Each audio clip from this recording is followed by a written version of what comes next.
Hi, everyone. I just wanted to extend a very warm welcome to this year's RC Psych Discover Psychiatry event. I'm Aryan. I'm a second year medical student at UCL, and I was also a member of the organizing committee of this event, and I'll be chairing the session for today.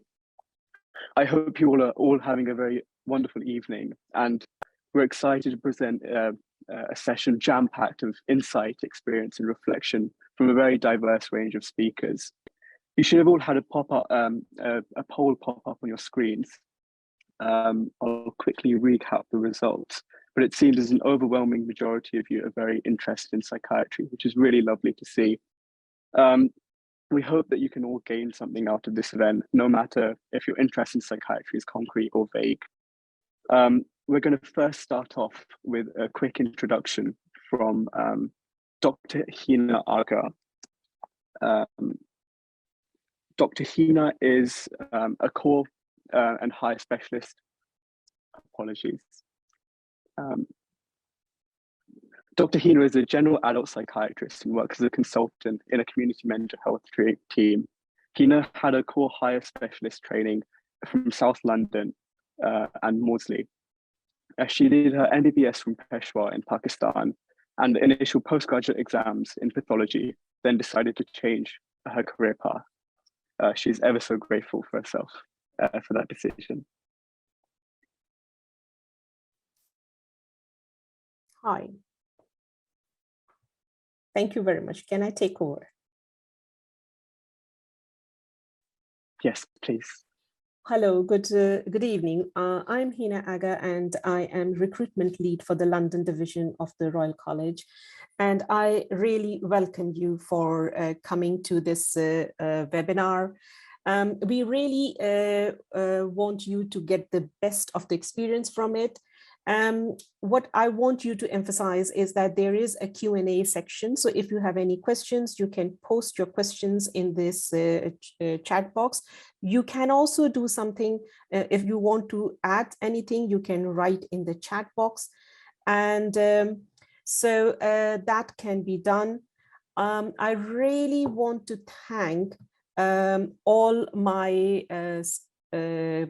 people who have the whole member of the London Division Choose Psychiatry group who have really worked hard to put up this plan and program for you. And there is also a huge number of very dedicated speakers, very interesting talks they have arranged and they have given their time, and I'm really grateful to them. Please use your tweet, Choose Psychiatry. You also can tag with RC Psych London, and I will encourage if you could fill your feedback forms, which will be shared towards the end of the event. Attendance certificates will be given to you, and that will be within 3 weeks of the event. Now, I very quickly wanted to just make you aware that what is mental health. According to the WHO, it is a state of well-being in which the individual realizes his or her own abilities, and then they cope with the normal stresses and they can work productively, and that is able to make them to have a contribution in the community. And what is psychiatry? Psychiatry is actually a branch in medicine where we deal with people who have huge range of mental health problems. Why it is important? According to NHS England, 1 in 4 adults and 1 in 10 children experience mental health problems. So there is a huge demand. WHO also says that depression is one of the leading causes of disabilities. Suicide, sadly, is the 4th leading cause of death among 15 and 29 years old. And people with severe mental health conditions, they die prematurely and maybe 2 decades earlier. So this statistics is very clear to us that we need to do something. We need more people to come into psychiatry, and we need to support people who have mental health issues. And from here, I will pass on back to Aryan for my other speakers. Thank you.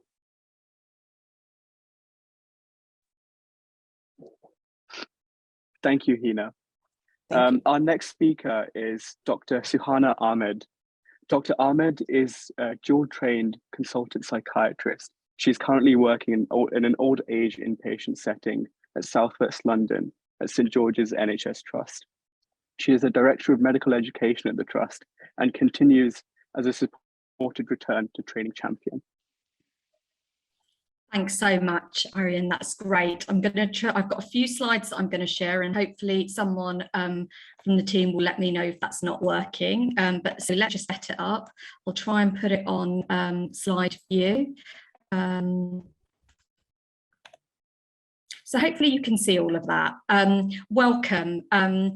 My name's Suhana and I have various roles, as Arian has said, but actually one of my favourite roles at the moment is being chair of the London division for the college. And I'm delighted with the numbers that we have today.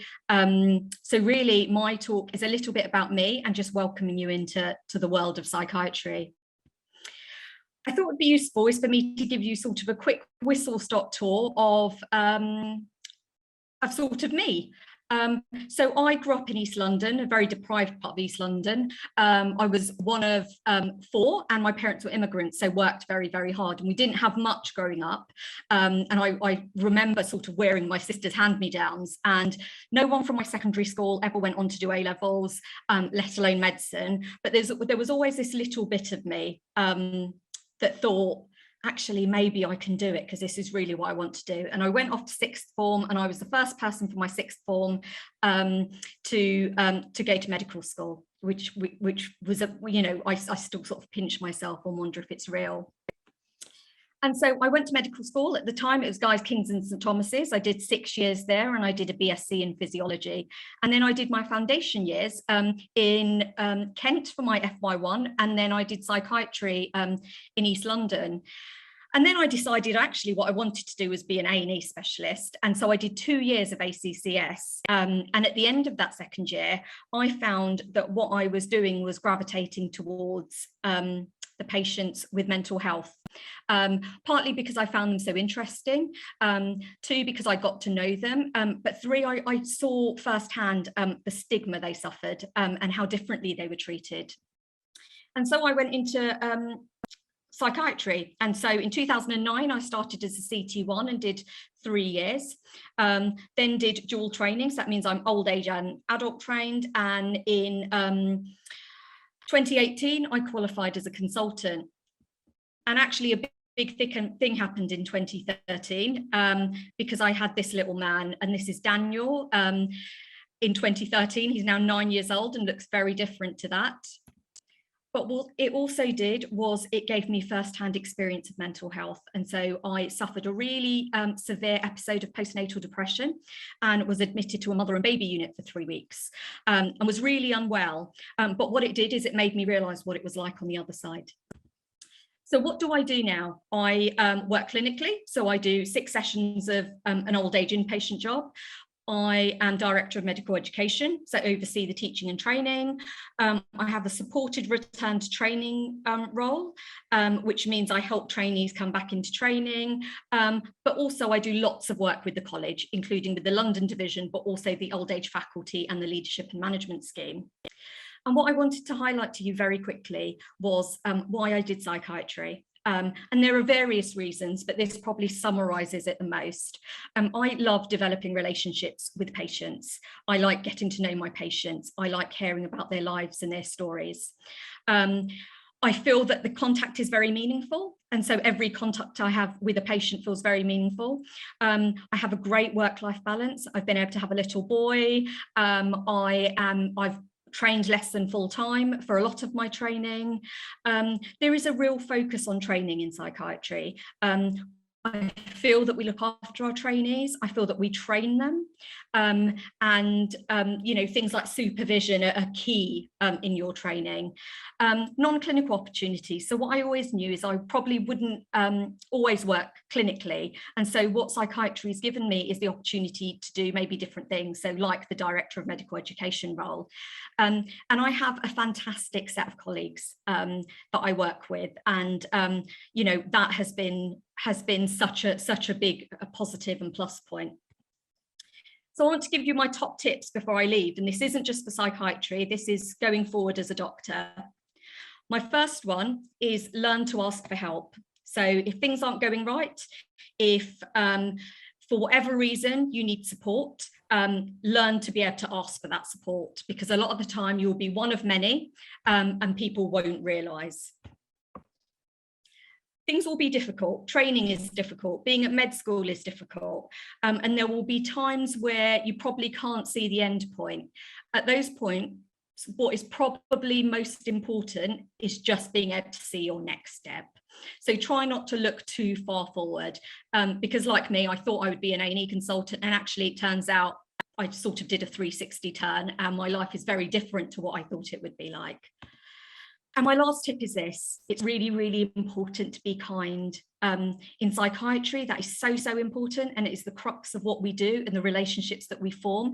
But in any walk of medicine, that's what will be important, and that's one of the things that will make you a really good doctor. So I think that is my 5 minutes up. A big thank you to the organisers for today, and my email address and my Twitter link is there. So if anyone wants to touch base with me or discuss anything, then please feel free to. Thank you so much. Thank you for that, Suhana. We're now going to move to a brief introduction to the college by Dr. Kate Lovett, who is the presidential lead for recruitment at the Royal College of Psychiatrists and immediate past dean. Brilliant. Thanks so much, Arian, and it's an absolute privilege to be with you all this evening, and many congratulations to you and your committee and the collaboration that you've done with the London division. So I'm Kate Lovett. I am a consultant psychiatrist down in Plymouth, and there I run mental health services for adults of working age in a very deprived part of Plymouth in Devonport, down by the Royal Naval Dockyard. And my role currently is as presidential lead for recruitment. So I am involved in supporting events like this and outreach to medical students and foundation doctors and people considering psychiatry as a career, and I oversee the work of our careers team there.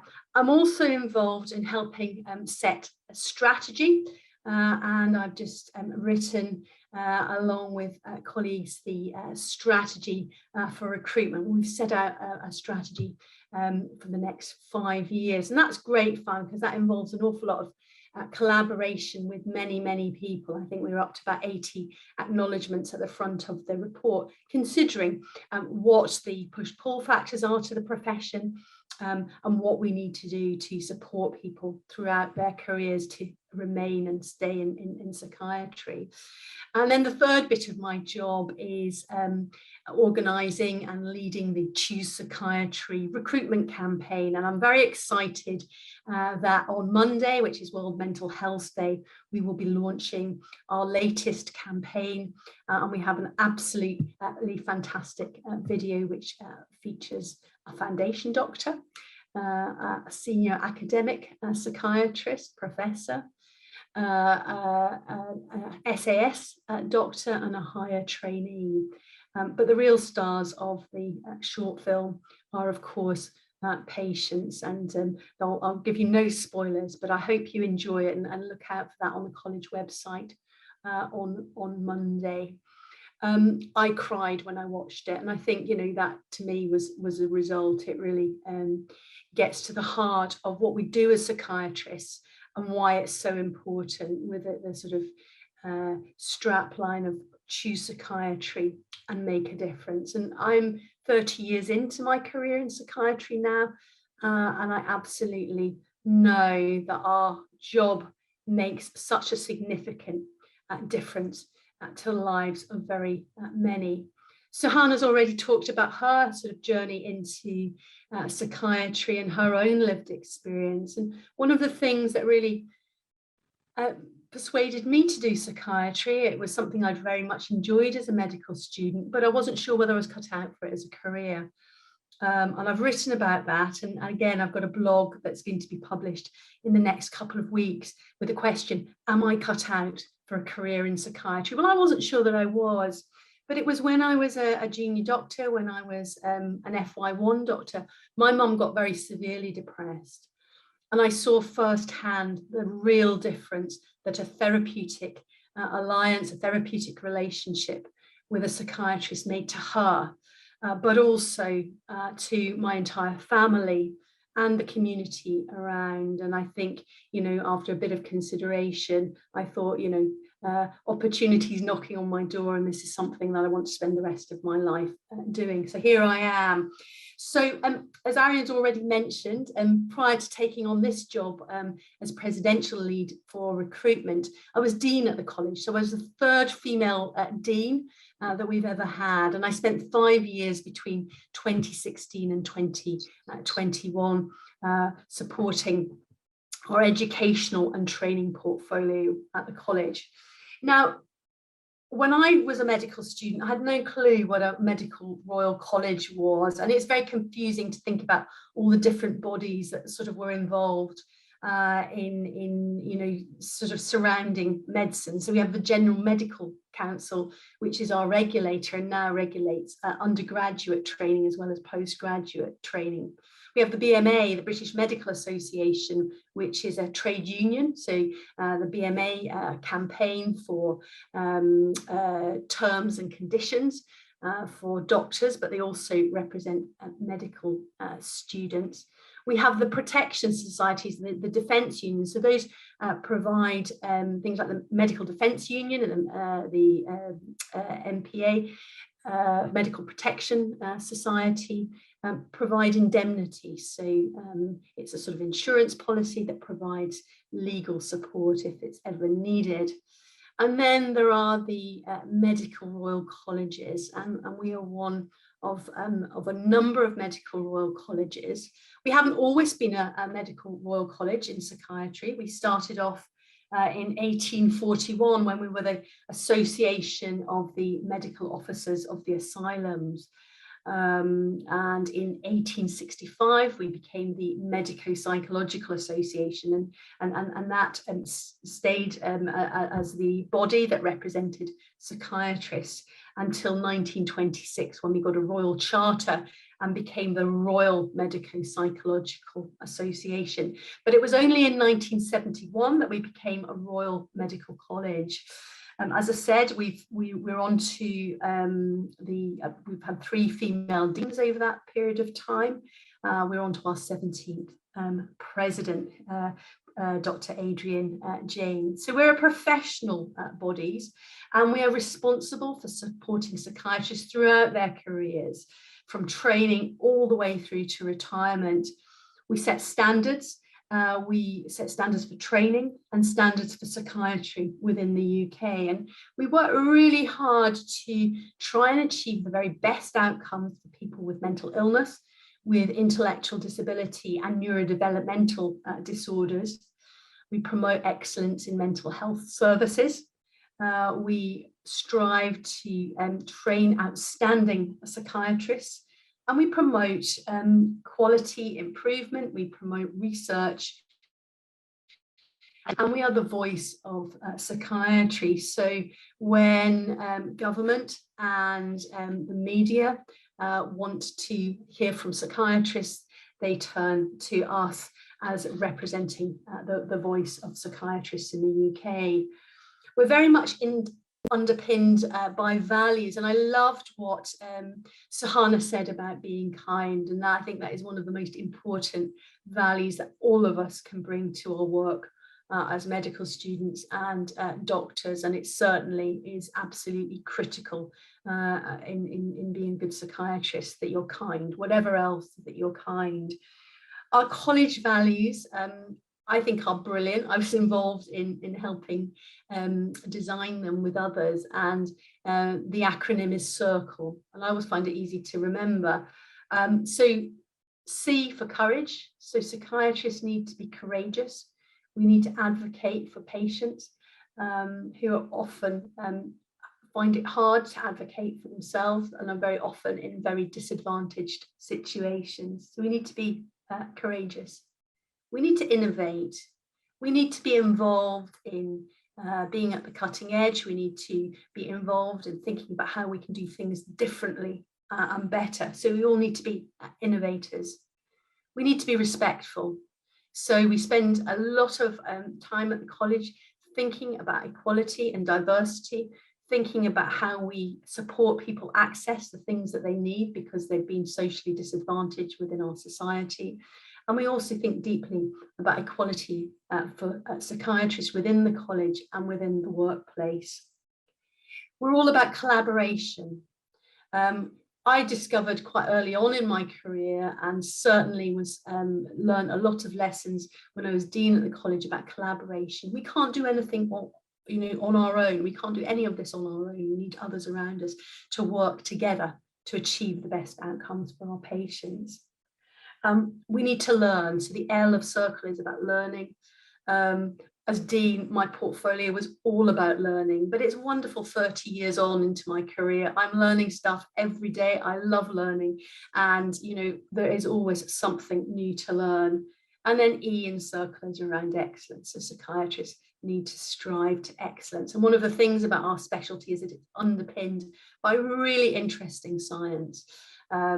Everything from, cutting edge neuroscience through to interesting legal concepts and so on. And so there's a very broad range of academic disciplines that underpin it, but we need to achieve excellence in all those fields to be the best we can be.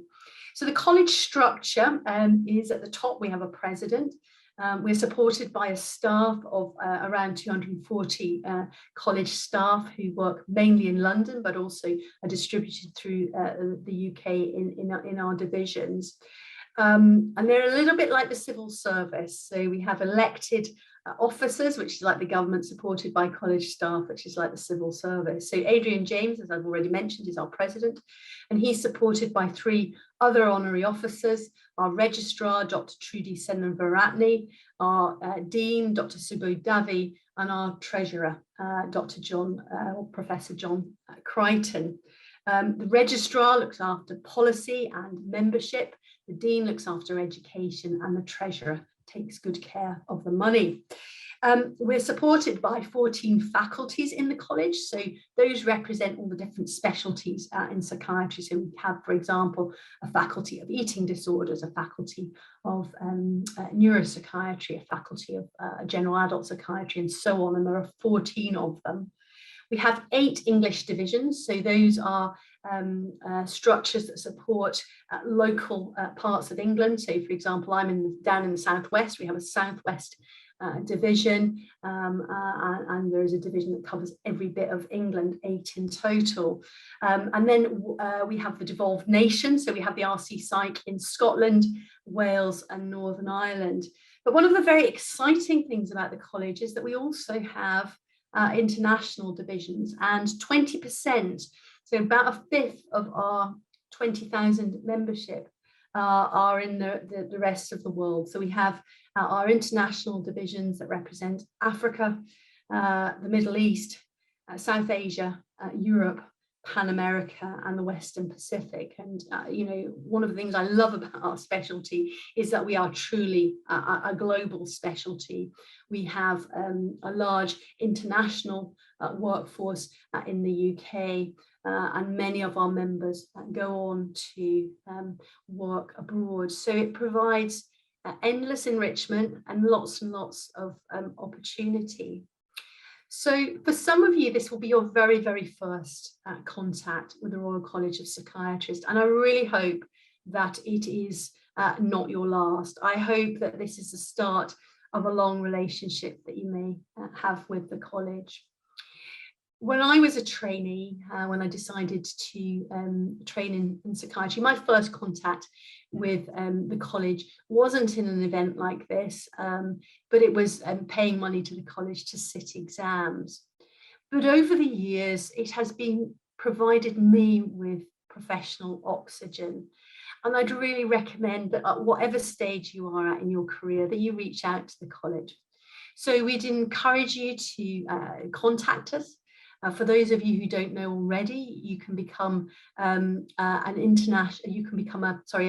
medical student associate at the college. So you can sign up and get access to our journal and information about events and so on. It doesn't cost you a penny. It's something that we do because we really want to connect with you. So I'd encourage you to do that. Even if you're not sure about becoming a psychiatrist, even if you're thinking, actually I quite fancy orthopedic surgery, join up, keep in touch, because whatever specialty you do in medicine, we hope that you will always be a friend to psychiatry, and that you will take the mental health of your patients very seriously in whatever you end up doing. We also have associate membership for foundation doctors as well, so please do that. So that is a whistle-stop tour about the college. I hope that's helpful. Keep in touch, and I'm going to hang around to answer any questions as we go through. But back over to you, Ariane. Thank you so much for that, Kate. It's now my privilege to welcome our patient representative. Hello, everyone. Thank you so much for having me. I'm a mother. I've got a daughter who's 15 years old, and I'm a wife. But I've been a patient for over 10 years. I was diagnosed with breast cancer in 2010. But before that, as a child, I went through FGM, which is female genital mutilation, back in my home country. And this happened to me when I was like 13 or 14 years old. Within the community, it's while I was growing up, I was told that every female child of the family has to go through FGM. So to me, it was normal. Not until I left my home country, I came to the UK, I knew, well, after so many years, I knew it was something really bad. And when I was diagnosed with breast cancer, that just destroyed my life, because my daughter wasn't even 3 years old, and she was about 2 years plus. And when the diagnosis came, I just felt like, okay, this is it. So I'm going to die, because I know from my country that when you have cancer, it's either you're a bad person or you've done something that brought that sickness upon you. And part of my story as well, my mental health journey came from my issues from back home as a child. So when I had the cancer diagnosis, that just brought back memories of me being called a bad child growing up. I just felt like, okay, I've got cancer now, so that means I'm truly a bad person. And within a couple of weeks, I had my operation and had chemotherapy, had my radiotherapy. All this happened very fast because the cancer was quite big. And I remember the day I had radiotherapy. That was the day my daughter turned 3 before then, and I took her to nursery. Our first day of nursery was the first day I started my radiotherapy, and the treatment went on. It was okay then. I felt I was okay because I wasn't physically sick. I was going through a lot of pain, but to me, it was fine. And I was in and out of the hospital. So I had the support of the breast care nurses in the hospital and my doctors. But when the treatment came to an end, I was warned just before my treatment came to an end, that I won't be going to the hospital that much anymore. And to me, I felt like I had a family, because I found it difficult to really open up to people about my issues I had in the past. And having the breast cancer diagnosis, it was difficult for me to share with friends, and even up till now, or maybe I'm a bad person. So I just kept saying things to myself.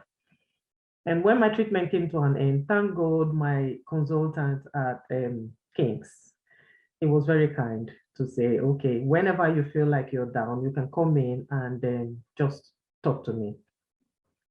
So I went in there, I cried so many times. And one day he looked at me and said, would you like for me to refer you for a mental health support? And I said, yes, because I really need to speak to somebody outside my home. And within a couple of days, the referral came through, and that was the referral that actually changed my life, and everything about me changed. So I went into psychological medicine. I was happy to go because I wanted a change. And that was where I met my doctor, my consultant, Dr. Charlotte Wilson Jones. And after a couple of sessions, we did talk a lot, talked about she asked me about my history, where I'm from and everything. So I did open up to her about my childhood, and she diagnosed me with PTSD and OCD and depression. So I was placed under her care. And I remember going in every week, and sometimes life was really tough. It was bad because I was going through immigration issues at the same time and having to look after my child. So there was so much going on. But what she did for me basically changed my life. And she's the reason I'm here today, because there were times where I would go to the hospital and I would say to her, I don't think I can handle this anymore.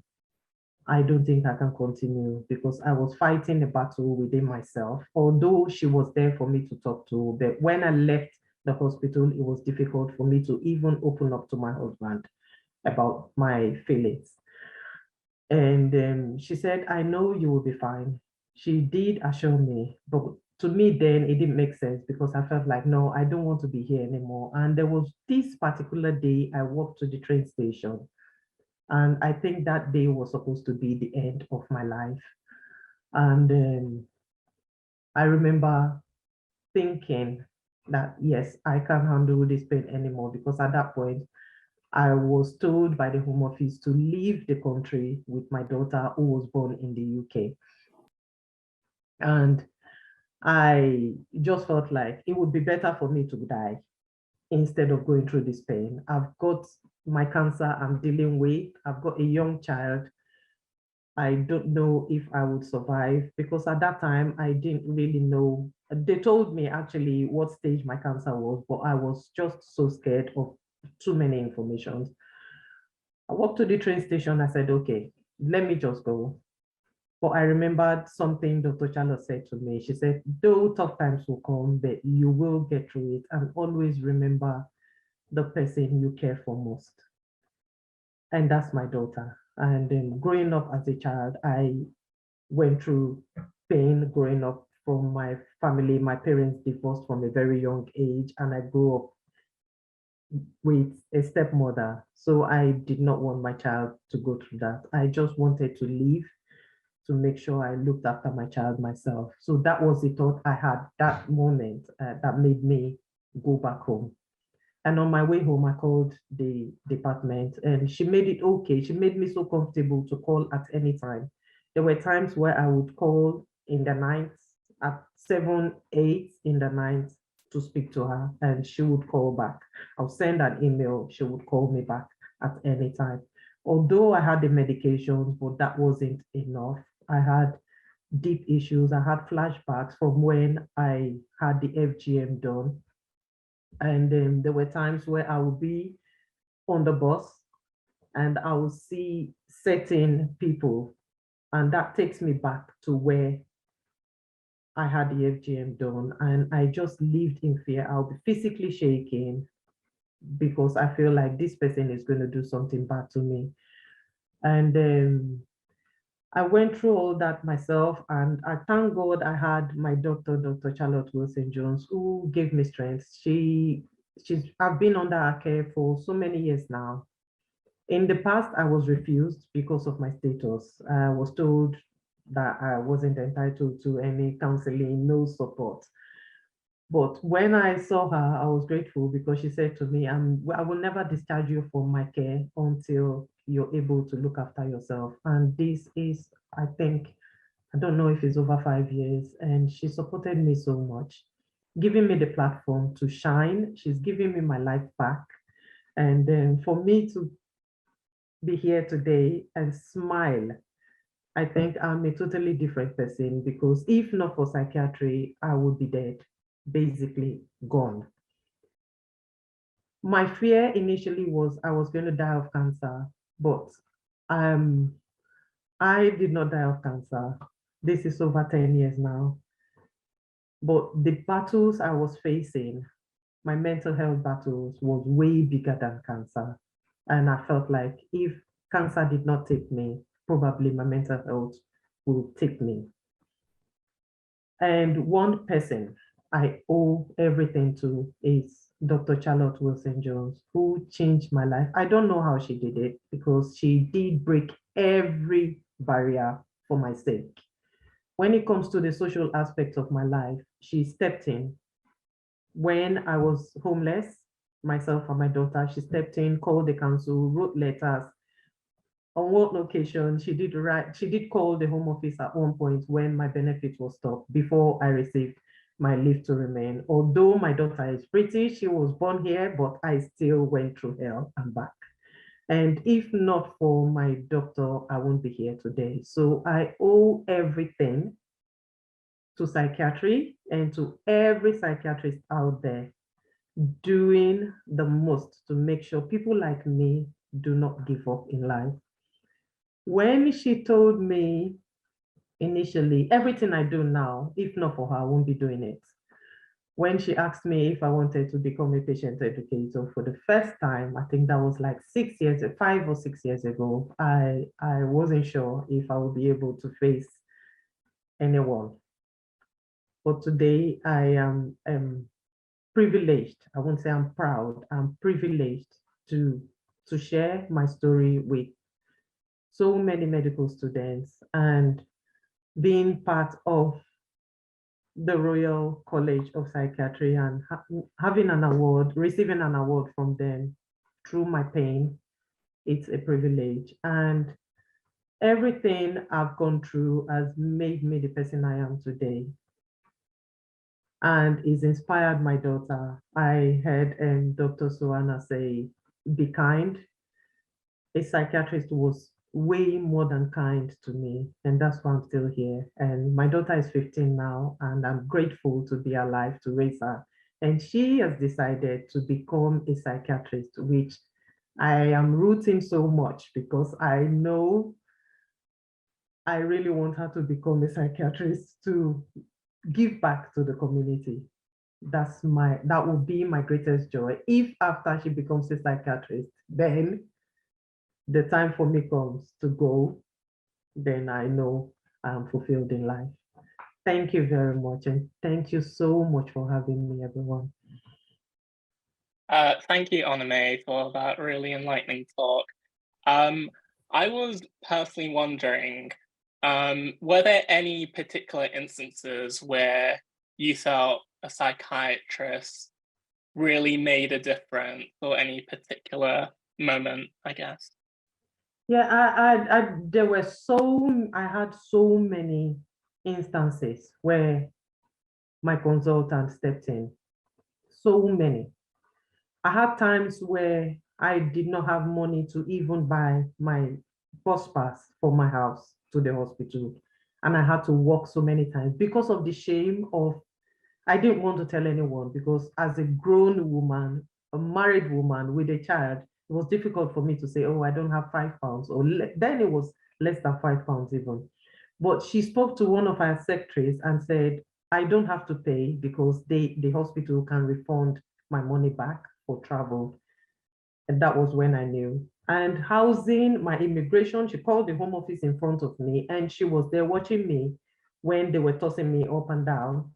And she stepped in, spoke to them, and immediately she was transferred to one of the senior managers in the Home Office, and my benefits was reinstated. This was years ago before I got my status. So I have so many. There's no time for me to start explaining everything she's done. It's been years. She's been my guardian angel, to be honest. Thank you, Onome. I think I remember actually attending one of your talks, maybe last month. So it's great to hear your story, and definitely more in depth as well. Thank you. I don't think I see any more questions there. Arian, if you want to take this. Thank you so much for sharing your remarkable story. Thank you. We'll now move on to Dr. Danielle Hassan, who's a FY3 doctor at the Royal Marsden. Danielle has a keen interest in the molecular sciences, medical education and research.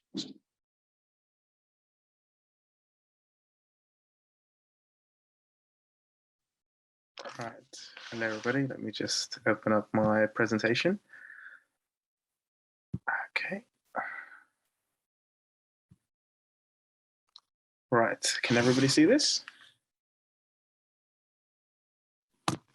Yes, it's clear, thank you. Okay, thank you.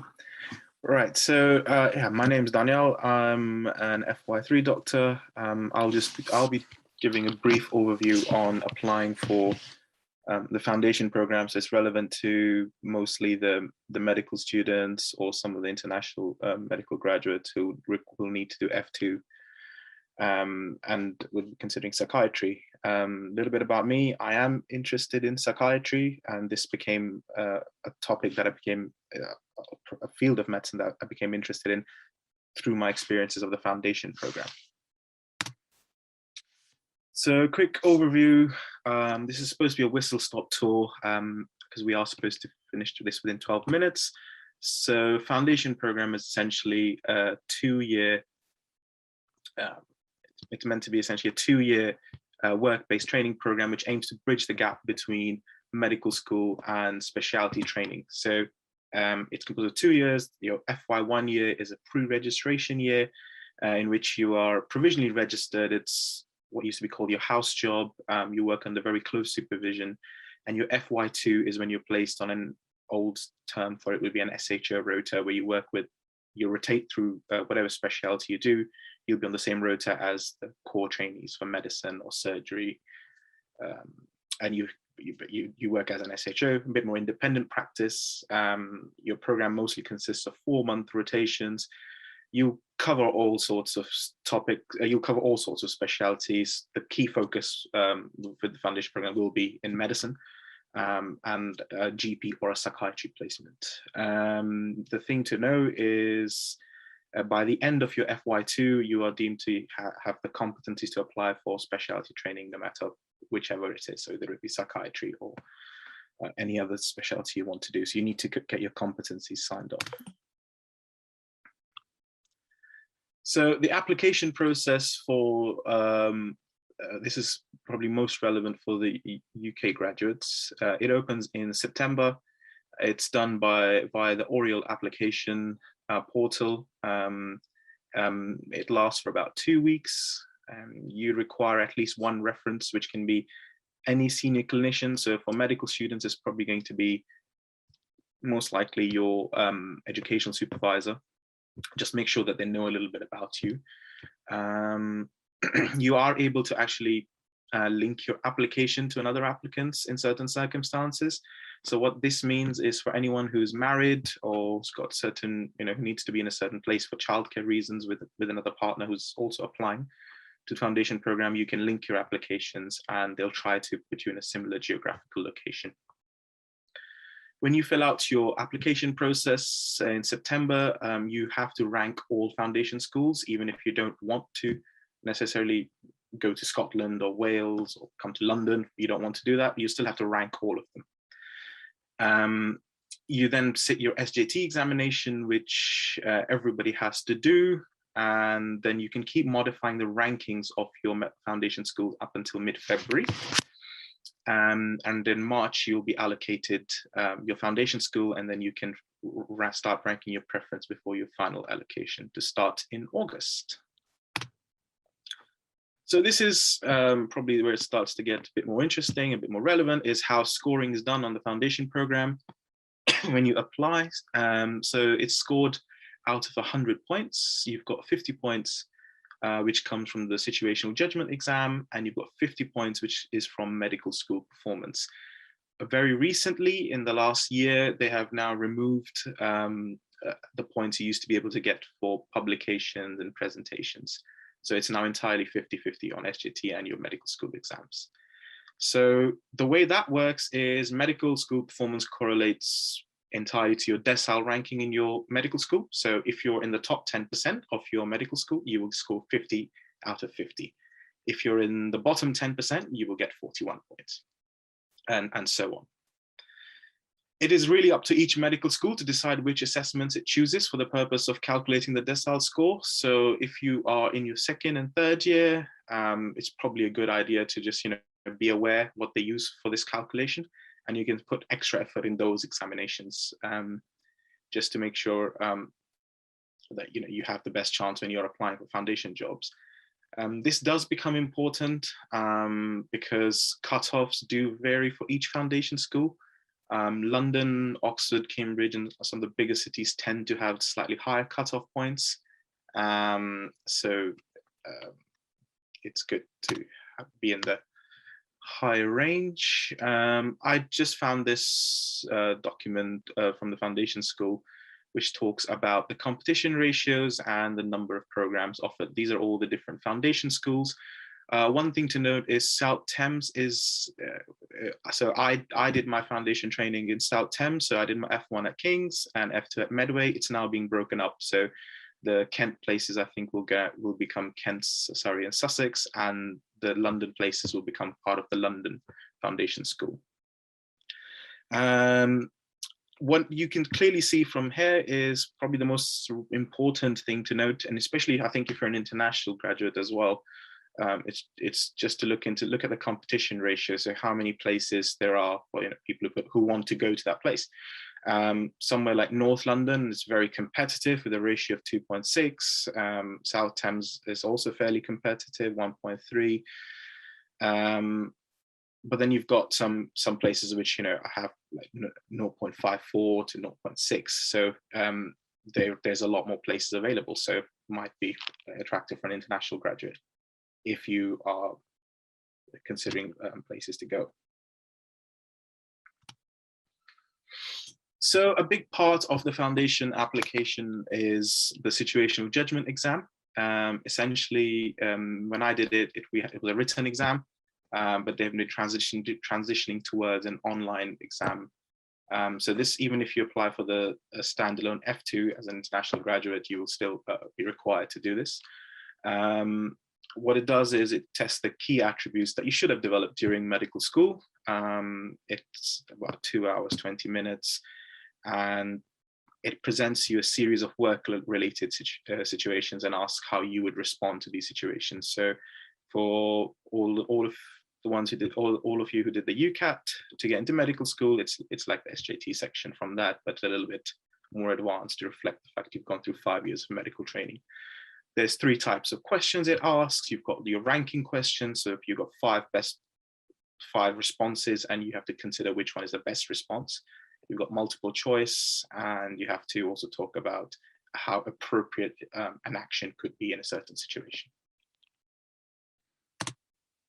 The key attributes the SJT looks for, these are the ones. So patient focus. So you're always putting patient safety at the heart of your practice. Commitment to professionalism. You behave with integrity. Integrity and honesty at the workplace. So the scenarios will test, which is the best way to react to a certain situation, and they're looking for you to pick the option which demonstrates these attributes.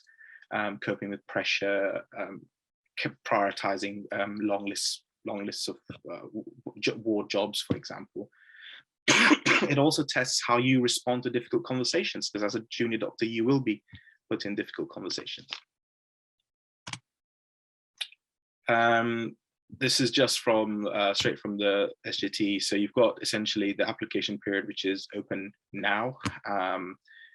So you go to the Pearson's View account, open up the application process. You've got 2 test windows. You can take it in December, or you can take it in January, and you get your score. You find out your score at basically when you get allocated your foundation. When you get allocated your foundation jobs. So we don't have too much time to talk about the SJT, but I just thought I'll put an example, what an example question is like. So it's a pretty simple question, which is from one of the practice papers. So you've got a scenario here, which you can just take a minute to read. You're working on a surgical ward, you're about to attend theatre to observe your consultant. This will be a good learning opportunity for you, and you anticipate being in theatre for about a couple of hours. You're about to leave the ward, and one of the nurses tells you the patient needs to have a medication reviewed prior to receiving the next dose in 3 hours' time. He tells you that he believes one of the other FY1 doctors has been making prescription errors. You notice one of the patients had on the ward beckon you to the bed urgently. You know from experience that this patient gets lonely and often just wants to talk. So you've got these 5 options, A to E, and then you have to say how appropriate is each option. So 1 to 5. So the one you would do first is the most appropriate, essentially. So you do that. So you have to prioritize which task you would do first. The correct answer for this scenario is, I'll just talk you through it because we don't have time to make it interactive, is you would do A first, and that has to be ranked to number 1. This is because this is about putting patient care first and patient safety.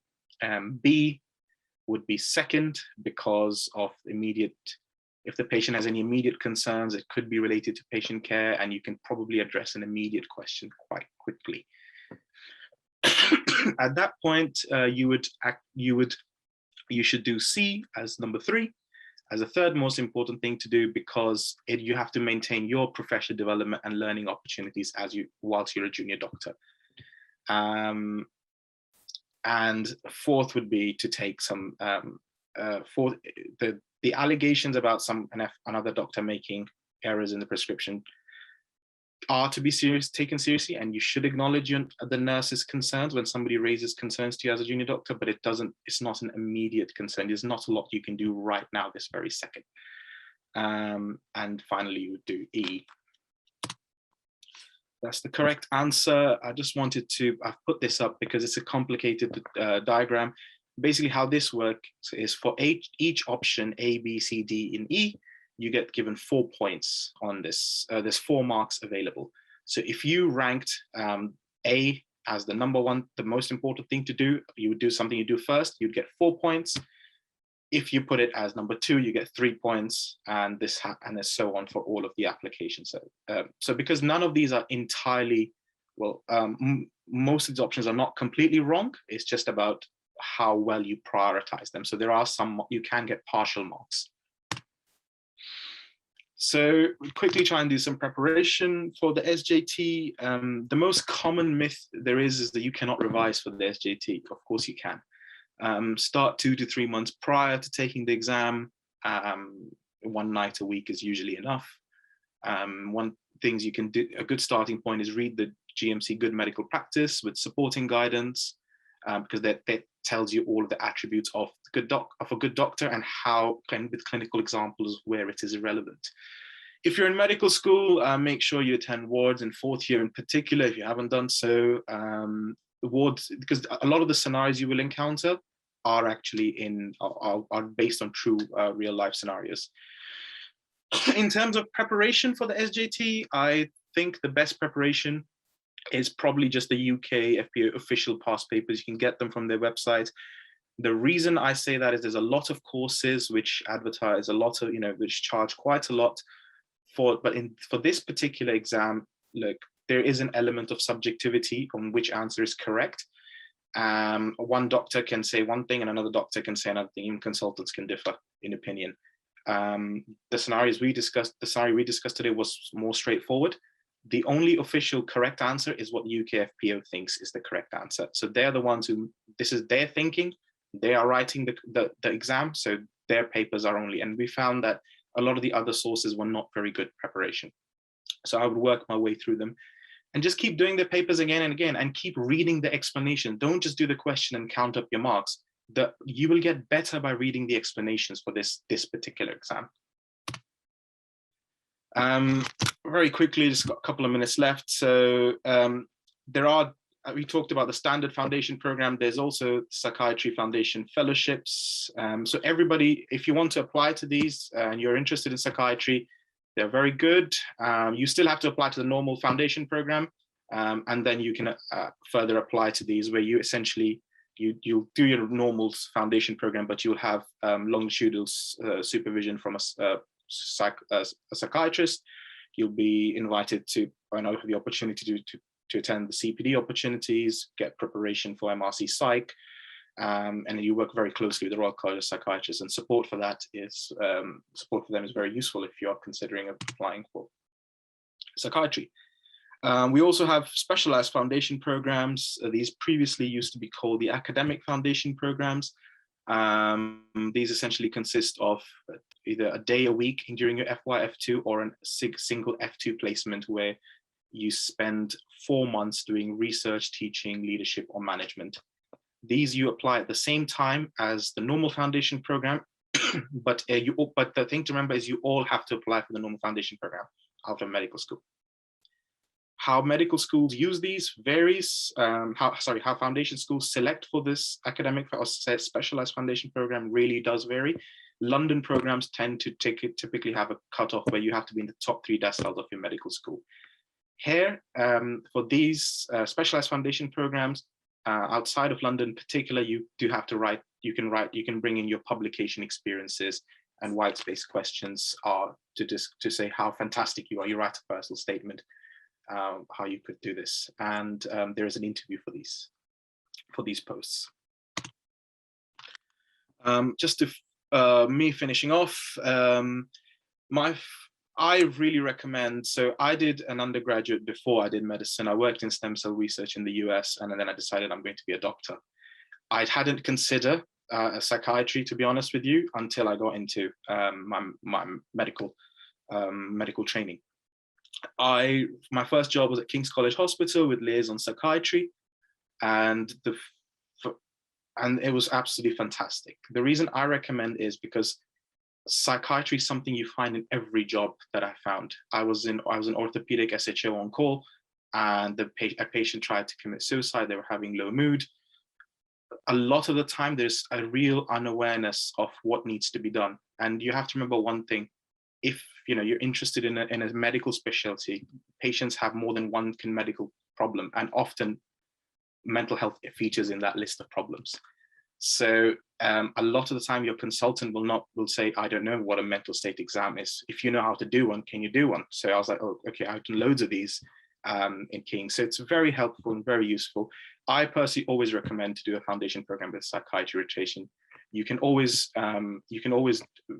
use everything else in GP, but psychiatry is, if you're not going to go for psychiatry, foundation program is your your precious exposure to psychiatry. So that's my talk done. Thank you very much.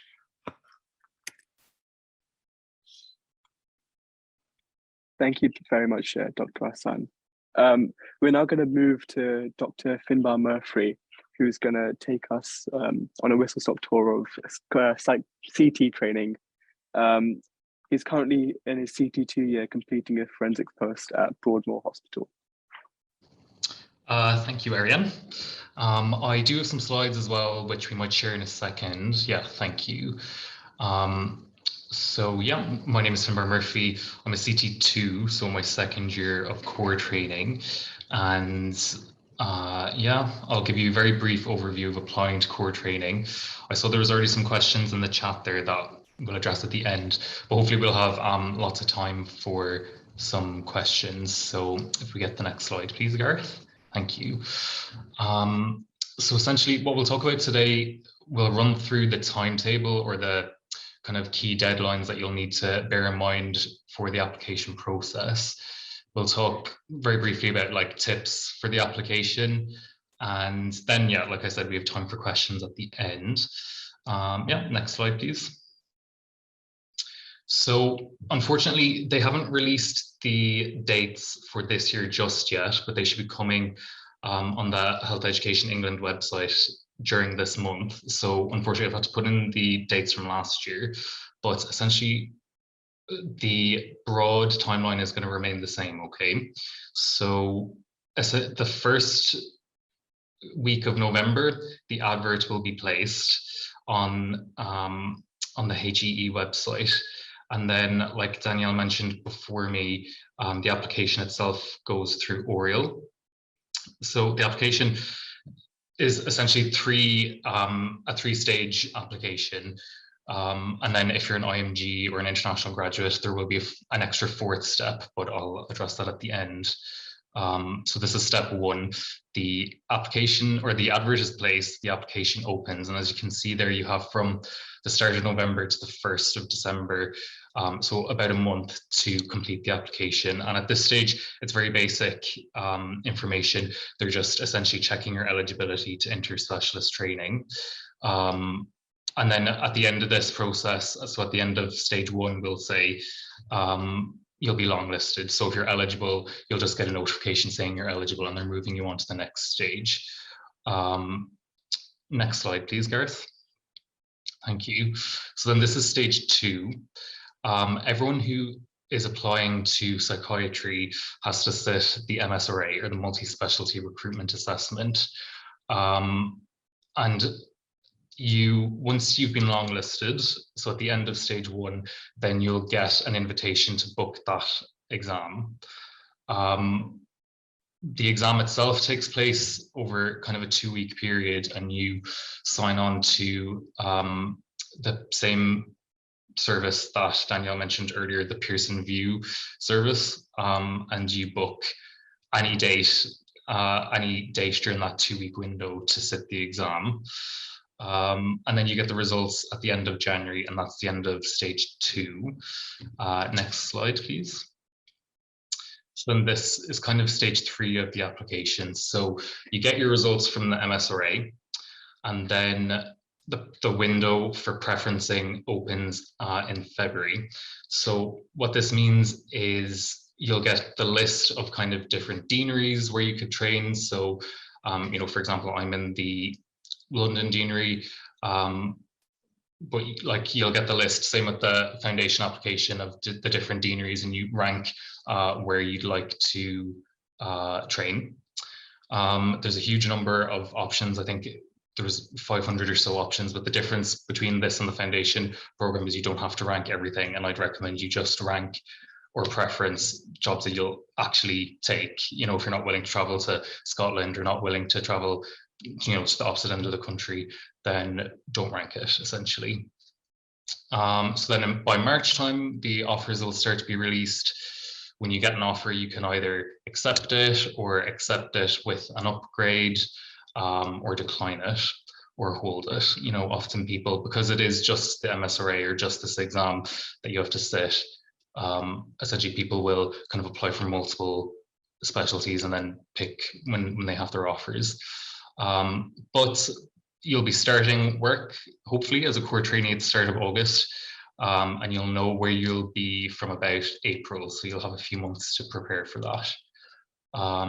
Next slide, thank you. So then the MSRA, considering this is like the one hurdle, I guess, at the moment, I thought it'd be worth spending a little bit of time talking about it. So it's one exam, I think it's 3 hours that you take online. 50% of the marks are a clinical paper and 50% are an SJT, or a professional dilemmas paper.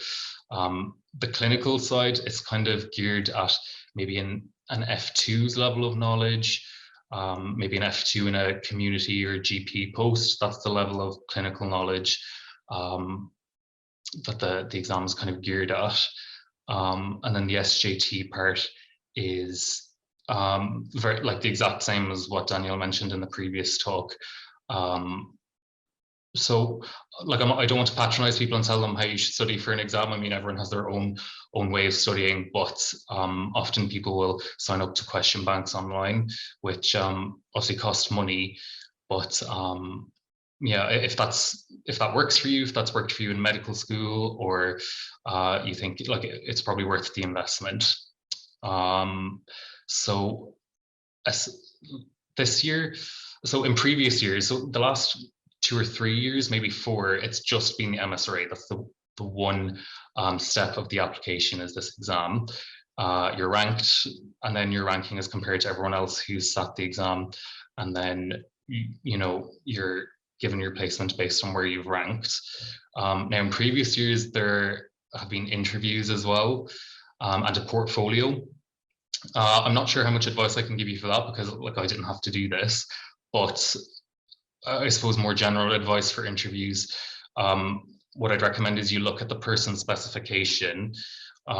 So that's kind of a list of attributes and desirable qualities that a trait or an applicant will have that shows they're suitable for psychiatry training. And that's released by Health Education England. They've released that for this year, the 2023 one. And on my last slide, there will be a link to that. So while I didn't have to sit an interview, I think in general, advice will be go through that person specification and be able to demonstrate, the various attributes at interview, like be able to talk about different things that you've done to, for example, demonstrate your commitment to psychiatry training, things like that. Next slide, please. Thank you. So at this point, I'm very happy to stop for questions. We can talk about the application process itself. I know it can seem very daunting, but trust me, it is very simple. Or we can just talk about core training in general, if you have any specific questions about that. Now, I did make a note of some of the questions that went into the Q&A earlier, the first being a CREST form. So like I mentioned right at the start, if we think back to step 1 of the application process is, in November and December, putting in your application, essentially seeing if you're eligible for training or not. And it's at this point that you have to worry about a CREST form. A CREST form is for international graduates. It stands for Certificate for Readiness to Interspecialist Training. I'm Irish and I trained in Ireland, so I had to do this. I'm an international graduate. And essentially, any consultants that you've worked with for over 3 months, and that 3-month period being within the last 3.5 years, they can sign your CREST form. So that does not have to be a UK consultant or a psychiatrist working in the UK. It can be any consultant. So as an example for me, I did my F1 equivalent year in Ireland and I did my F2 equivalent year in Australia. So when it came time for me to submit my application for core training, it was Australian consultants that had signed my CREST form for me. It's a very long form, which is understandable because essentially what this form is supposed to show is that you as an international graduate have attained the same competencies that UK graduates will have attained during their foundation training. So it'll be things like talking to families, liaising with the MDT, that you've been observed resuscitating somebody. Like it's very involved, like anything you can possibly imagine working on during your foundation years, you will need to get this signed off that you are equivalent, which is understandable. You can only access that CREST form once you have started your application for core training. So once you apply an ORIAL and you've kind of put in your application and expressed an interest, you have to also submit your CREST form at the same time. That CREST form, so that's something to bear in mind, that you will have to have that form signed by the first week of December, when the deadline for the application is. I'm trying to think if there's anything else useful there. But the other question I noted down was, I saw somebody had asked about the MRC Psych exams, paper B. So as a core trainee, generally you have 3 postgraduate exams to pass, MRC Psych Part A, B, and then CASC, which is like a clinical kind of OSCE exam. My understanding is that you don't have to be, working in the UK to sit these exams. You can sit them abroad. You don't have to be in psychiatry training to sit these exams, but don't quote me on that. I think if you look on the RC Psych website, there will be a section on eligibility for the exams. And during one of the earlier talks I did, just Google it and it was all there. It's quite clear. So I'd have a look on the RC Psych website. They have a specific section just for exams to talk about this. Anything else I can think of? Yeah, do we have any other Q&As? They're the 2 that stuck out to me. Yeah, thank you, Finbar. So there seems to be a lot of questions from IMGs, and I think you've answered quite a few. Sorry, let me just focus on this. This is an interesting question, which hospital/trusts offer the best psychiatry training, and what should we consider when writing a hospital preferences? I was unsure whether to ask this. So I am a West London and a Central Northwest London trainee. I think if you're looking to stay in London, like, you're lucky in that you have like your choice of deaneries. So just personally, the reason I picked West London and Central Northwest London is because my area of interest is like personality disorder. So at the moment I'm working in Broadmoor on the personality disorder service, which is like, you know, a big tier 6 forensic PD service.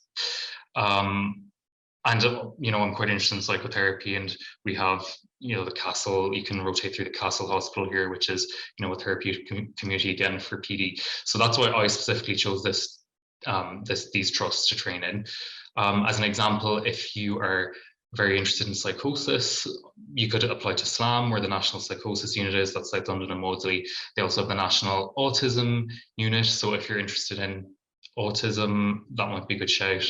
Maybe if you're very interested in academics, SLAM would be a good shout. I believe, I'm not sure, but I believe the national kind of OCD unit is in St. George's. So if you're very interested in OCD, you could apply there. So like I wouldn't say any deanery is better than another, or training like in Manchester is better than training in like Birmingham. Like I can't really like say that. It's going to depend on whether like what location you want and then what your own interests are. But something else I would say is if you're not sure what your interests are, I mean, like there's going to be the same, like you're going to get the same kind of access, I think, to different services no matter where you are. So it's not something I would worry about. I think just a quick final question. What were the sort of range of jobs or training opportunities that you had? So were you exposed to a large range of specialties? We had quite a few questions in our pre-event survey about that. So generally, so last year I did CT1, my first year of core training, and generally in CT1 you will have 6 months in a general adults post and 6 months and another 6 months in a general adult post or older adults. So generally the first year for everyone kind of looks the same. It's either general adults or 2 general adult posts or a general adult and an older adult, and that can either be inpatient posts or outpatient or in community, or one of both. But generally that's what the first year looks like. And then for CT2 and CT3, you'll apply for different subspecialties that you're particularly interested in. As an example, I picked Broadmoor because I was quite interested to come out here and see. And then generally in CT2, so second year, you have generally do your developmental post. So that's either CAMS or learning disability. It doesn't have to be CT2, but it generally is. By the end of CT3, you will have had to have done either CAMS or learning disability as a developmental post. But generally, like the world is your oyster. You can pick whatever subspecialties that you're interested in, like perinatal or psychotherapy or and I think this is the really nice thing about core training. It's so varied, and you actually have a little bit of autonomy. Like you can pick different subspecialties that you're particularly interested in. But yeah, sorry, I think that's my time up. Or the one thing I will say is on my last slides in the slideshow, my email is there. I'm very happy for anyone to email me if they have specific questions. But yeah. Thank you. Yes, thank you so much, Dr. Murphy. We're now going to be moving on to looking at NHS and private work in psychiatry. And Dr. Ajay Bhatnagar is going to be going through that with us.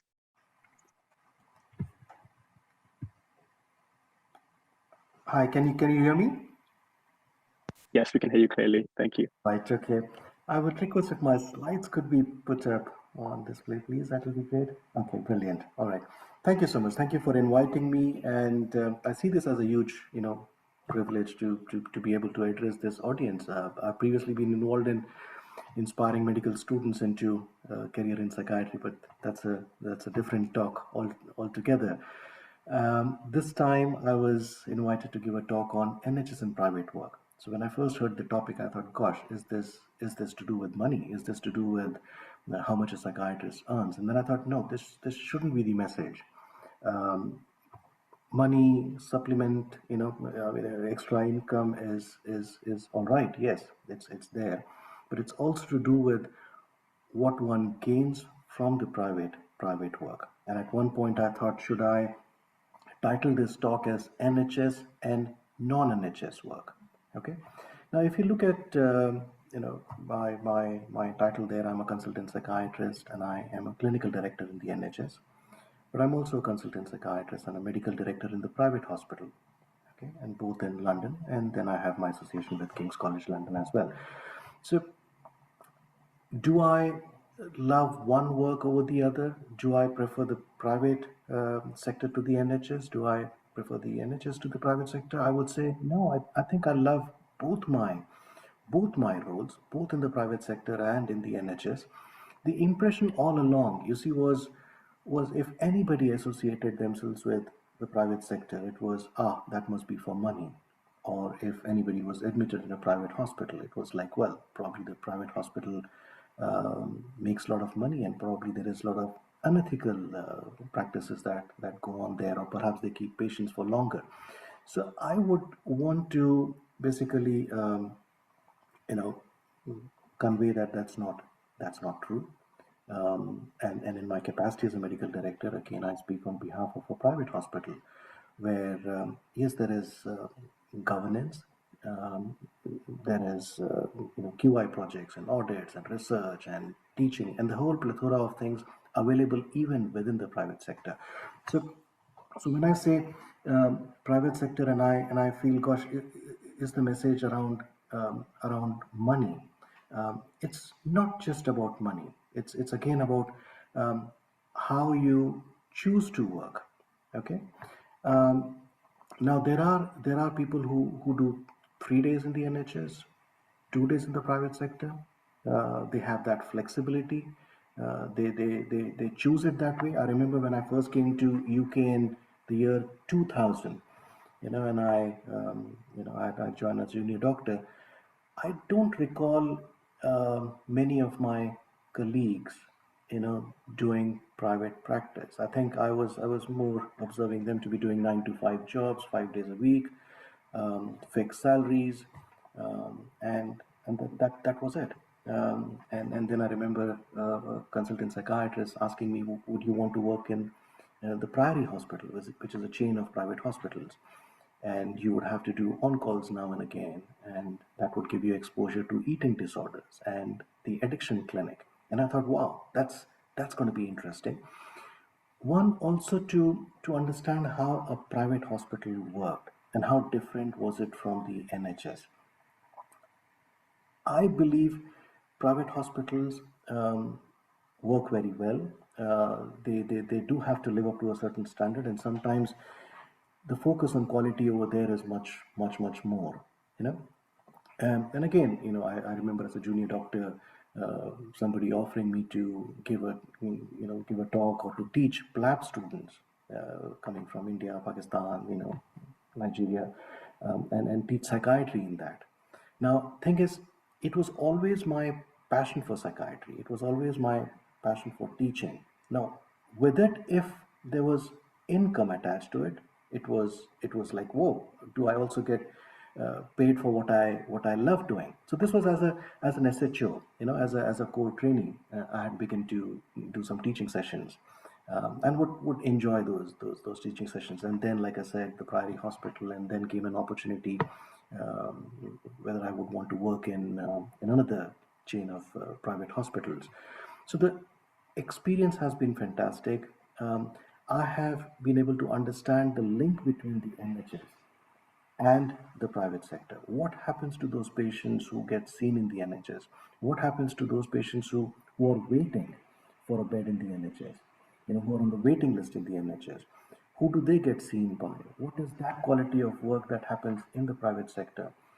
Are they really into anything unethical? Or do they work as hard? Or do they at times work even harder? So that, I guess, got me curious. I got involved in a chain of private hospitals, and then I've been doing that for now several years. I've been in the private sector for 14 years and with the NHS for 22 years.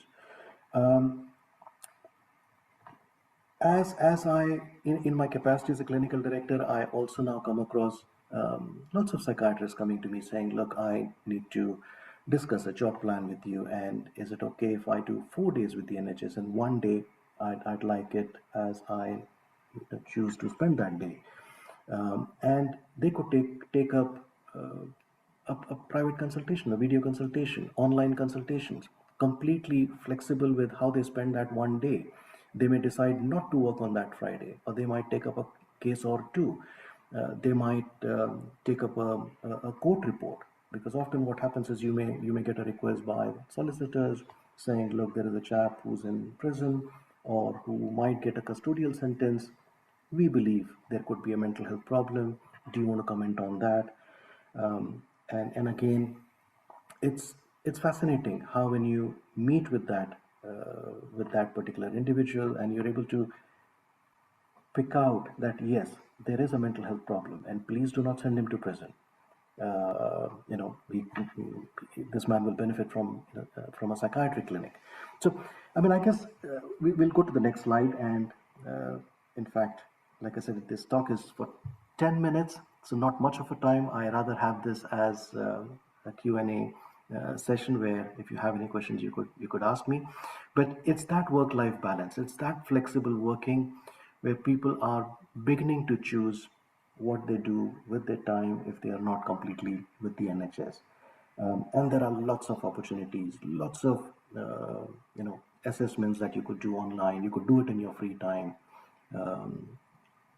And yes, is it lucrative? It is lucrative. Does it supplement your income? It does supplement your income.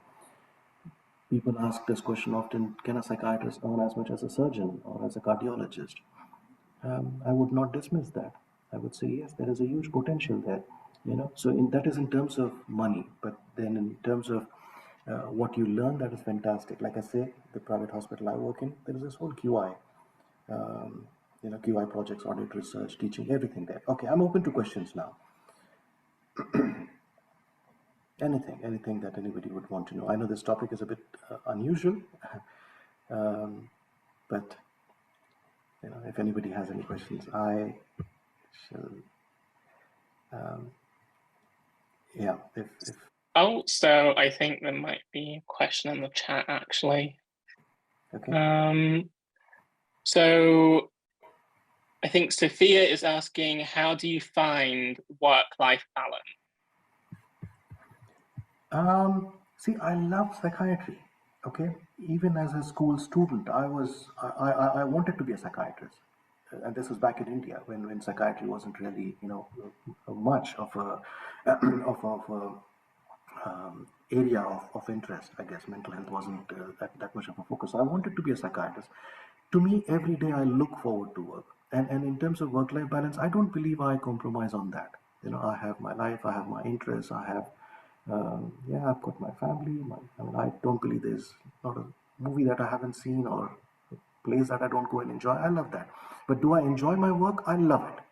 Do I look forward to my next day? I love it. Do I look forward to coming across an interesting story? Yes, I do. So I wouldn't give that up at all. I wouldn't find that stressful to the point where I'm saying, gosh, I need work-life balance. No, I enjoy it. So, and then I've got my rest of the time to myself as well.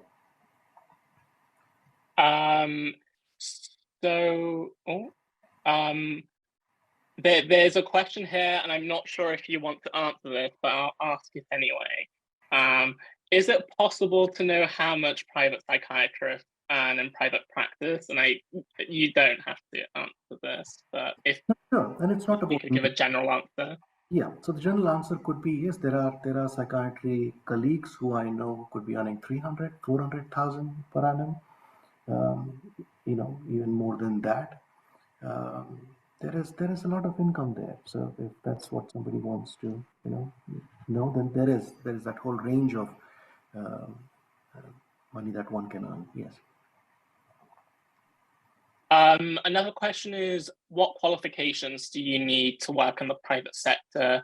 Do you need to have completed your MRCP Psych?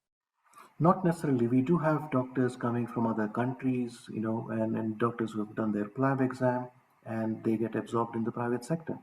They are working as junior doctors there, or as specialty doctors, associate specialists. And they have equal opportunities. They can also, grow their career and become consultant psychiatrists. Like I said, there is this whole research, teaching, audits, everything that happens in the private sector. they are subject to the same, Care Quality Commission, inspections. So the standards are high. So another question is, once someone CCTs, how does it work in terms of agreeing how many hours you do in the NHS or not as per your contract? No, so it's very flexible. You discuss with your director, you draw up a job plan, you say, look, I can do 3.5 days, I can do 4 days in the NHS, or vice versa. You could negotiate in the private sector saying, look, I can only give you 2 days, and the rest of the time I'd like to do something else. And so this is what I guess the take-home message from this talk should be, that there is such flexibility.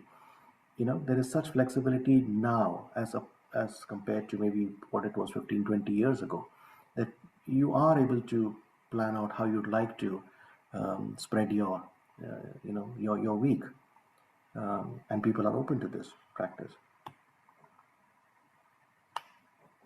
Thank you. There seem to be quite a few questions. I'm not sure how we're doing for time, so we might just, if you could maybe answer those in the Q&A section, or perhaps someone else could answer them later. But thank you. No, thank you so much. Thanks. Thank you so much, Dr. Bhatnagar. That's a very unique perspective and very insightful.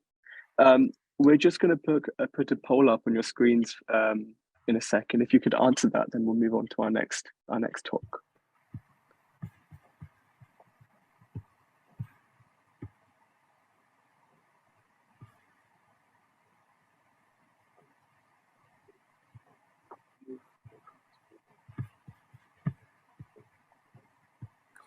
Sorry, Aryan, was that a question to me? I'll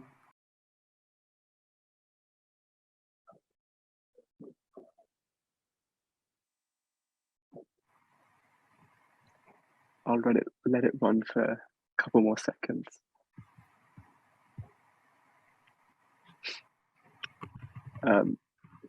Wonderful. Seems the majority of you are joining from outside of London, which is great.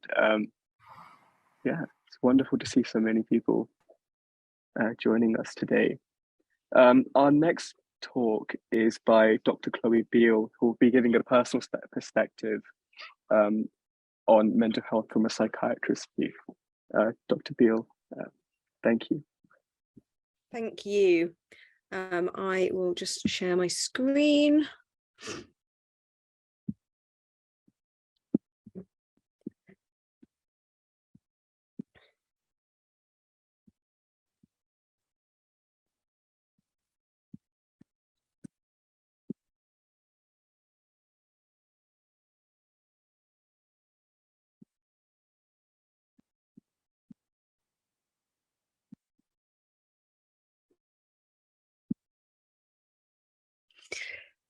So yes, thank you for having me. I will try to keep this within the time frame.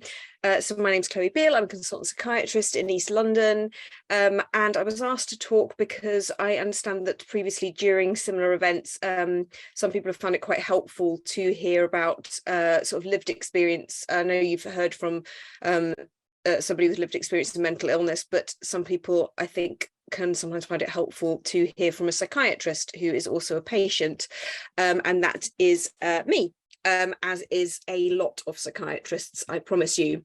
So as I said, I'm a consultant liaison psychiatrist. I have particular interest in law, in mental capacity and suicide, and what I want to talk about today very, very briefly is in about 2018, in a turn of events that was quite surprising to me, as I was in my late 30s and not expecting anything of the sort. I became quite unwell with anorexia, and there's no sort of particular cause. I don't fully blame my work, but certainly aspects of it contributed, and I think that there are there are lessons to be learned, I think, about being a psychiatrist with mental illness. I am doing a lot better these days. I'm not completely recovered. I have had a further milder relapse during lockdown, as many people did, and I'm very much a work in progress, again, as are we all. This was an article I wrote about the experience of the doctor patient in the BMJ, which I won't dwell on, but you can Google that if you desperately want to. So what I don't want to do is I don't want to tell you anything to frighten you or to sort of put you off or to think that it would be really awful, because lots of you certainly will already have your own experience of mental illness, and lots of people do before they go into medicine or into psychiatry. I think that there's a few lessons. It was quite interesting being an experienced psychiatrist already when this happened. I think that one of the things that was really interesting was that even as a consultant psychiatrist, I had no idea how little I really knew about eating disorders specifically, or actually disturbingly how little most psychiatrists really understand about that. But what was also really interesting was the sort of power of denial, and I got very unwell very quickly, and as I understand in retrospect, the physical change was quite striking, but I didn't really see that myself. And also when I was going to work, nobody said anything, and I thought that meant that there was nothing wrong with me, and it turns out that of course everybody did notice, but nobody knew what to say. And this is a bunch of, you know, health professionals, mental health professionals, consultant psychiatrists who were all really worried about me but didn't know what to say, didn't want to offend me, wanted to sort of pretend it wasn't happening, and it's quite frightening because when you're a psychiatrist who's mentally unwell, people expect you to know what to do, and I didn't know what to do, and people tried to sort of support me by I don't know, kind of telling me I was okay, and I needed to be allowed to be weak. I needed to be allowed to be sick and to go off work, and I needed people to tell me what to do. I needed people to tell me that I had to stop seeing patients, but nobody was willing to do that because they're also desperate to respect my autonomy. And I didn't really want or need autonomy by the time I actually went off work. I needed to be taken in hand and told what to do. So I think that knowledge is power, and when you're a psychiatrist already, there's lots of things that are very helpful. It was very helpful in terms of being able to access services and sort of knowing certain things, but also knowledge is dangerous because also as a psychiatrist I knew a lot of things about how difficult it is to access services, and about how unwell you often have to be in order to get into mental health services. So, you know, I convinced myself that I wasn't sick enough to get help until I was really quite sick, because I knew about waiting lists and I knew about referral criteria, and I convinced myself, because of the knowledge I had, which became inflated into something more toxic in my mind, that nobody would see me. I think that's things that I learned during illness and recovery is that doctors don't make very good patients. There is stigma amongst our profession, and I'm not going to pretend that stigma against mental illness does not exist within psychiatry, because I'm afraid it does.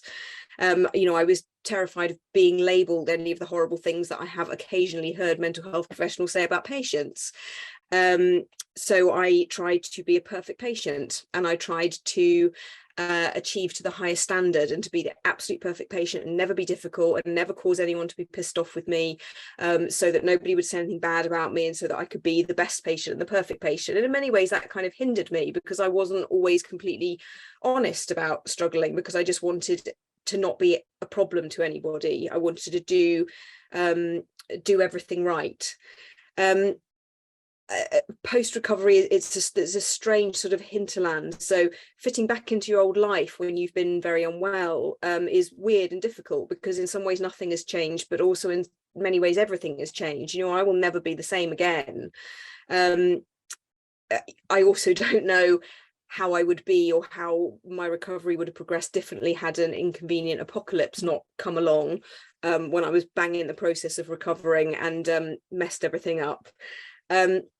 And what I find is that people think that you're better, and psychiatrists and other doctors are just as guilty of this as everything else, and particularly for me, because I look better, because physically I don't look like I'm dying anymore. People think that you're completely better, and there's this sort of black and white idea, because people want to package things up and people want to assume that things are all neatly improved and kind of can be packaged away.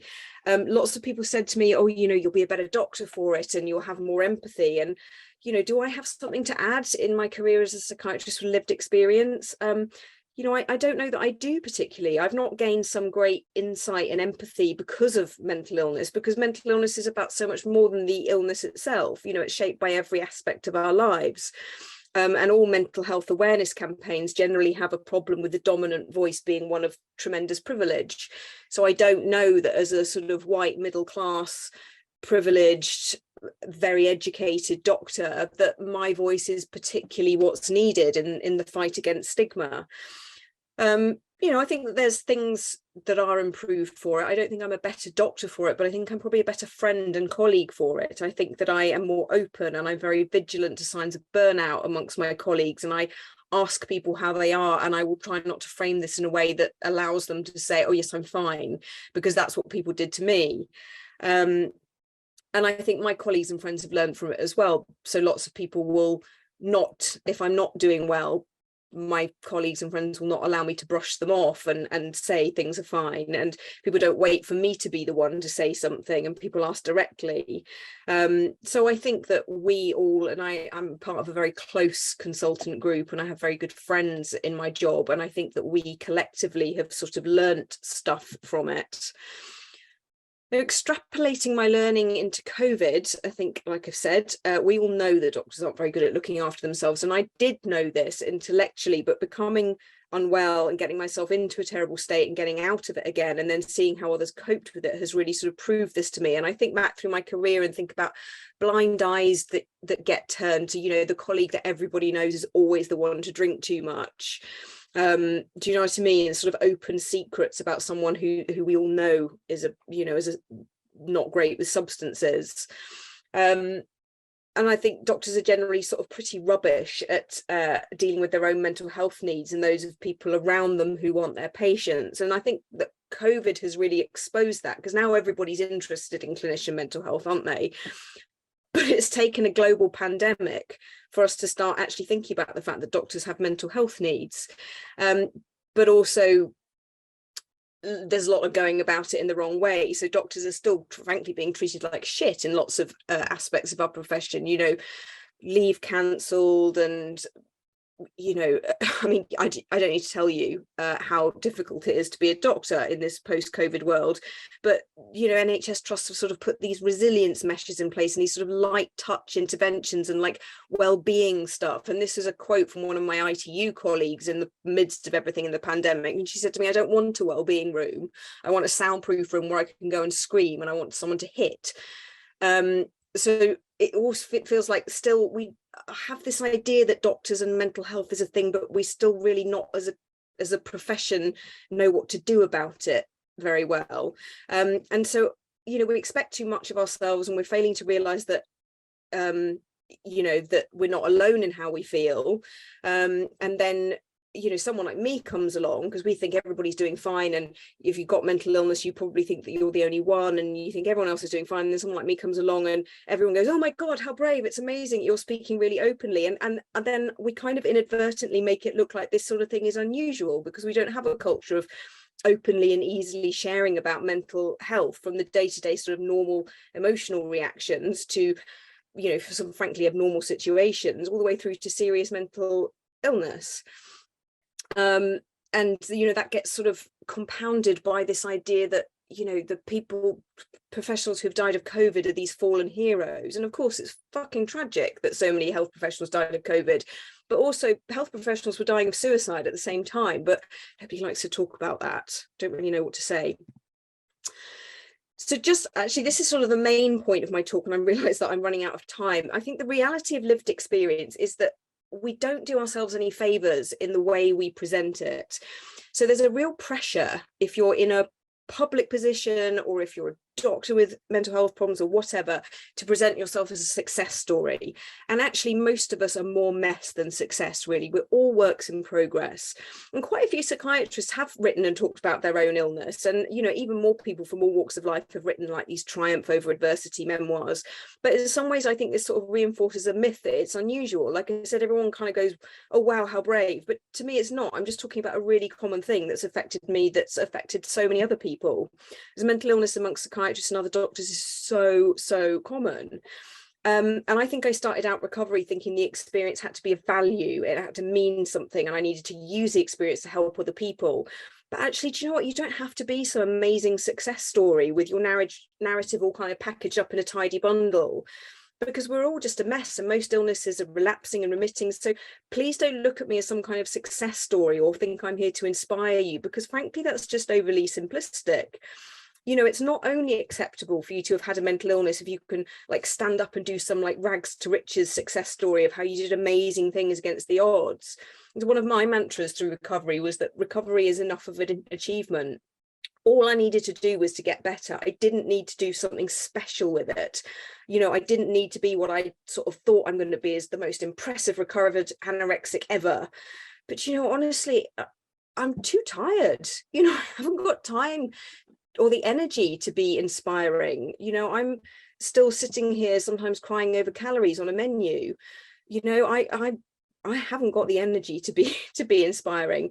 And because, you know, we're not special. You know,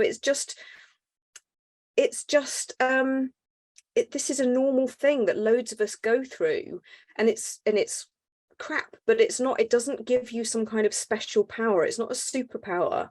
Having lived experience doesn't give you special insight or empathy, I don't think. And actually, I think that can be quite an arrogant view, because if you want to go into psychiatry to sort of right the wrongs that were done to you, or because your personal experience means you've got a deeper understanding of your patients, then you're kind of making your patients' lives about you and sort of projecting onto them. And I would ask you if you can then create enough distance between your own story and your patients. You know, like I said, I'm a middle-class white woman with anorexia. I don't know anything about the sorts of issues that affect so many of my patients: racism, coercion, poverty, displacement. That's not my experience. How can I possibly think that my illness experience makes me understand so many of them better? You know, I think there's other things, and it doesn't make us better doctors. It might help, but it might not. The reality of lived experience is that it's not okay to not be okay. You know, there's a thing, it's okay not to be okay, or whatever it is. But actually, you know, what does that even mean? Like, I get what it means. It means you don't be ashamed, and yes, of course, stigma is bad, but also it's not your job. You don't have to be. If this is your experience, if you've had a mental illness, if you're suffering, if you have suffered in the past, you don't have to be constantly waging war on stigma. You don't have to prove anything. It's not your job personally to eradicate stigma any more than it is any other psychiatrist. And what is okay is to be pissed off, because mental illness is shit. And I don't think that many illnesses do make us stronger, actually. You know, it's okay to take time off for illness, to be open about it, to get treatment, but you don't have to be fucking positive about it all the time.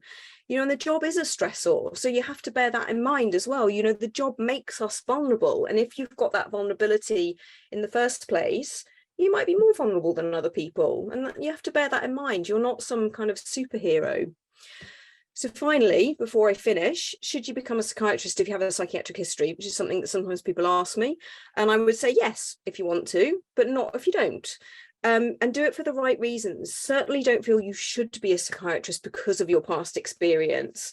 Doing it for the right reasons is because you want to and because you're interested, not to avenge your own personal experience. And I don't think that's healthy. Like I said, then it becomes about you and not about your patients. And don't do it because you think that you have some kind of special insight that other psychiatrists don't. Don't assume that all psychiatrists will handle it well, or it's necessarily, you know, the best specialty to be in because we'll all understand it, because actually, you know, we're a mixed bag, but hopefully quite a lot of people will understand and support you. You certainly will not be alone. You know, you are not going to be in some tiny minority. There are lots of us. We are a bloody big club. And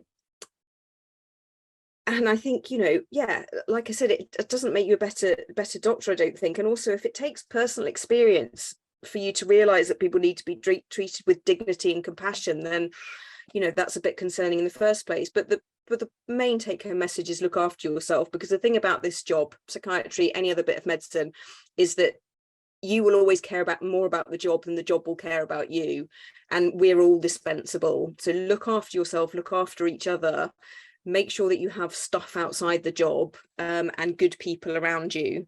And I'm happy to take any questions. I apologize if I've gone over a little bit. Thank you so much, Dr. Beale. Your candor, directness, and honesty is just so needed, and your experience has been really insightful and given a lot to reflect on. We're now going to move on to our day in the life talks, starting off with Dr. Bradley Hillier, who's a forensic psychiatrist.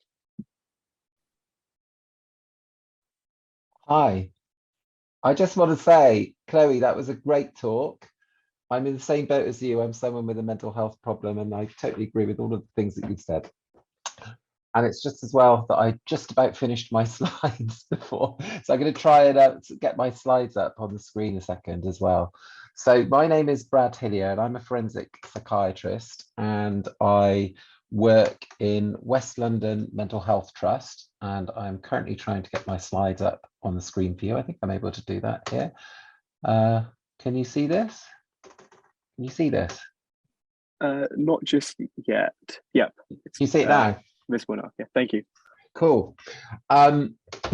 Yeah, so I'm a consultant forensic psychiatrist at West London NHS Trust, which is one of the large London trusts, also the trust that runs Broadmoor High Secure Hospital, which is the kind of famous place for forensic psychiatry in the UK and the world over. Now it's not going forward. Is it going forward? There we go. What is forensic psychiatry? You've got two words put together. Forensic, if you look on Google, like I have just now, you'll see that two definitions for forensic are relating to or denoting to the application of scientific methods and techniques to the investigation of crime, forensic evidence, and relating to the courts of law. And psychiatry is the study and treatment of mental illness, emotional disturbance, and abnormal behaviour. So forensic psychiatry is putting these two things together. So we're working with psychiatry, mental health, clinical psychiatry, academic psychiatry, as it relates to people who are usually involved in the legal process, pretty much always the criminal legal process in clinical practice, but people do also breadth and into other areas of legal process, of course, which includes family, immigration, civil proceedings for court claims and things like that. But the clinical practice that we do in the NHS and the private sector are primarily with people involved in criminal proceedings. Now, why do we have forensic psychiatry? So it didn't really exist as a specialty in any way like it does now. It's quite a new specialty when you think of psychiatry as a specialty. But a guy called James Hadfield in around 1800 decided that he needed to assassinate King George III at the Drury Lane, at the Royal Theatre in Drury Lane. And the reason that he did that, or that he thought he needed to do that, is that he had a brain injury and he'd been in the army, and he started to become delusional that he needed to save the world by himself dying, but he wasn't willing to commit suicide. So what he decided to do is he decided to go to London and shoot King George III, who himself, as we all know, had mental health problems of some kind. Now, he got arrested for that. And usually what happened with people with mental health problems when they did crimes is they would often get released to the care of their family. But in this case, it was the king that was the person that the crime was against. So it was high treason. They recognized he was unwell, but they didn't really know what to do with him. And so essentially that's how the legal framework relating to people with mental illness started to develop in terms of criminal proceedings, and essentially the birth of forensic psychiatry in the UK. Now, as time went by, obviously George III himself had illness, mental health problems, and there was an increasing awareness of people with mental health problems in Victorian, late Georgian and Victorian England, and legislation developed as it did in many areas throughout Victorian England. And the other famous case that sort of is key in understanding what we do in forensic psychiatry is Daniel M'Naughton. And Daniel M'Naughton is another coming to London and shooting somebody. But Daniel M'Naughton felt that the Conservative Party, as they were known, the Tories back then, he felt that they were persecuting him in his hometown of Liverpool.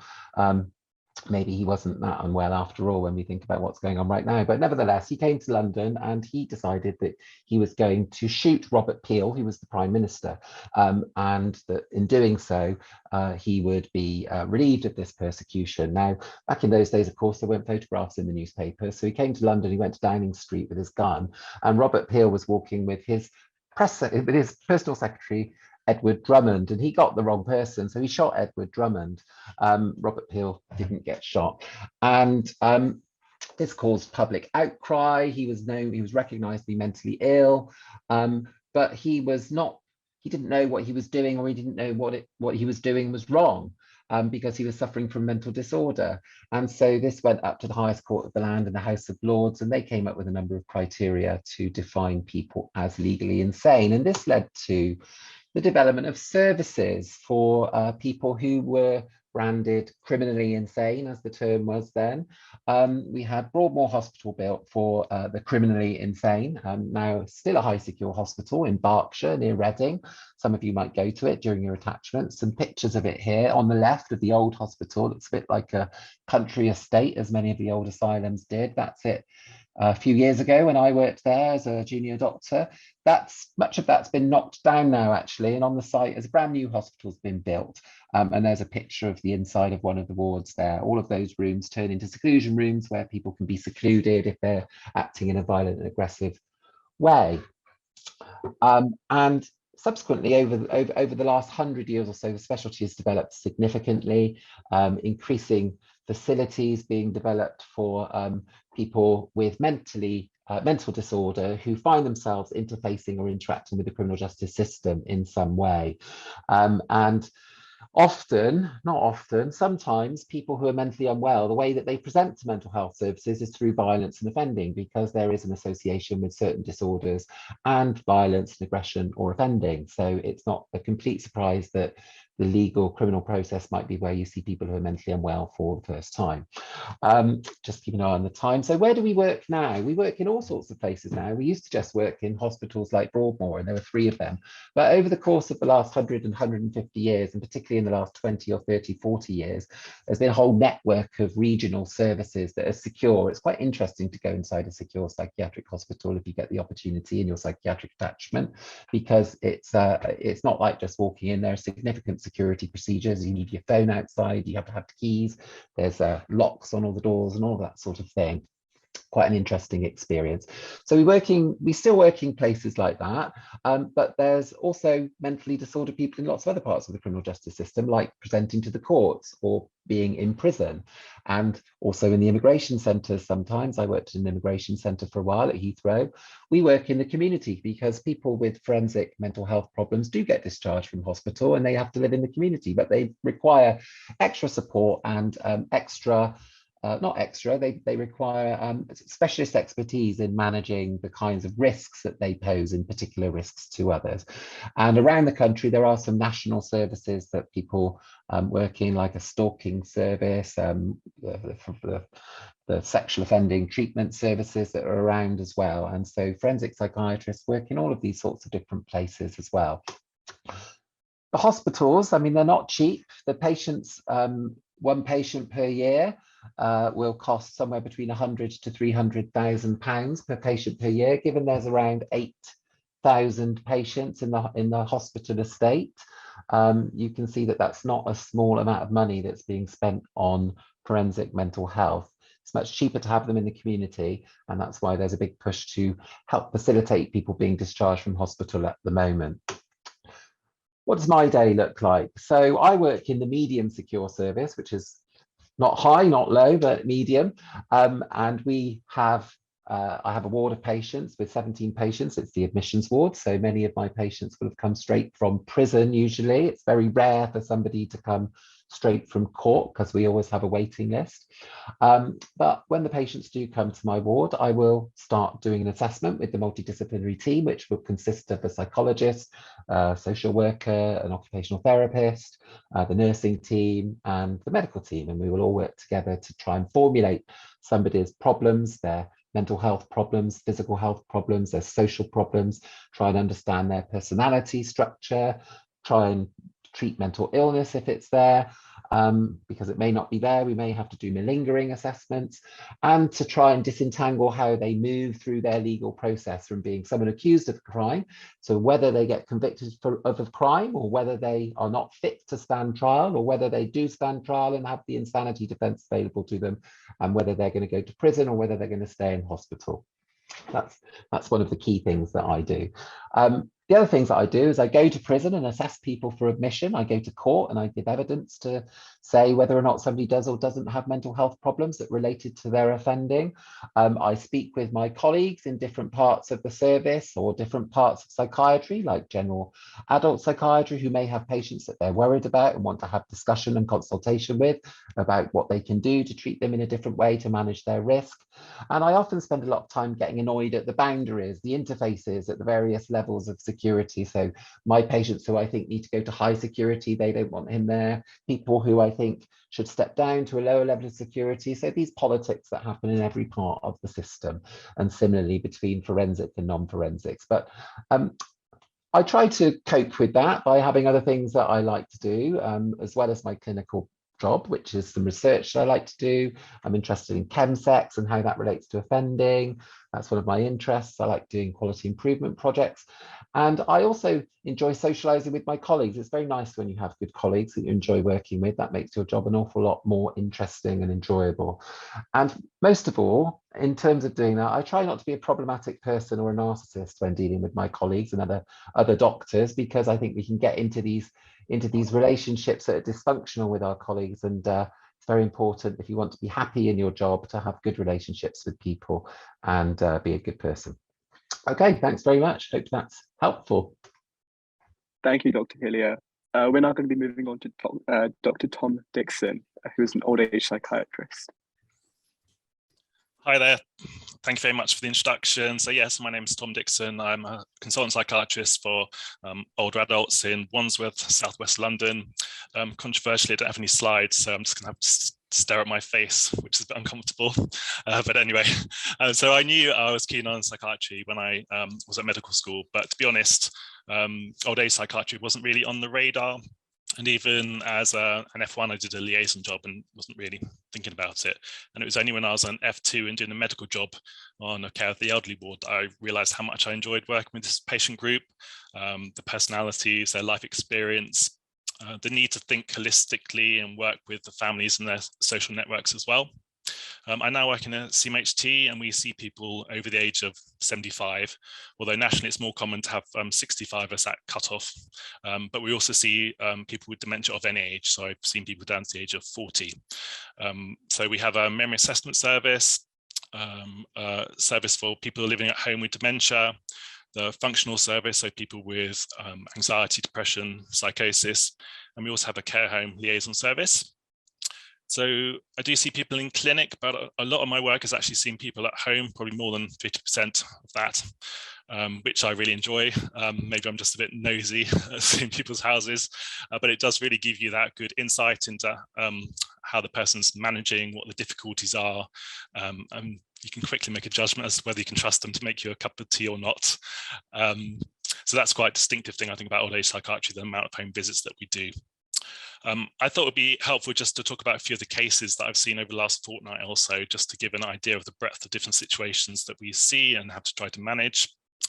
So last Friday in clinic, I saw a 64-year-old man with ADHD, not on the medication at the moment, and he was presenting with concerns around his memory, and it was noticeable in conversation that he was a bit inattentive, but also quite significant word finding difficulties. And I was trying to pick apart whether this all related to his ADHD or whether it might be some emerging dementia as well, a language type dementia. And I think that sort of illustrates that often with old age psychiatry, you have to be quite comfortable in dealing with uncertainty. Sometimes it's only with the passing of time that the true picture becomes clear. Later that day, I saw a 75-year-old lady with a delusional disorder. I went to her flat. She'd been referred because she kept going to the police station and complaining that things had been stolen from her flat. And I got there, it was quite hoarded. There was lots of letters posted up around the room, going back several years, warning off people from breaking into her flat. somehow I managed to persuade her to start an antipsychotic medication, having done a quick handheld ECG, as I didn't think that was going to be feasible to get her to do that at a hospital or GP surgery, a full-on ECG. And also we had to liaise with social services around the hoarding and also the fire brigade as well, around safety in the flat. Before that, I went to a care home and I saw a lady there that had been admitted from hospital, having taken quite a serious overdose in the context of losing her husband. So it was mainly about restarting a treatment plan, doing a risk assessment and making sure she had sufficient support while she was there in that care home.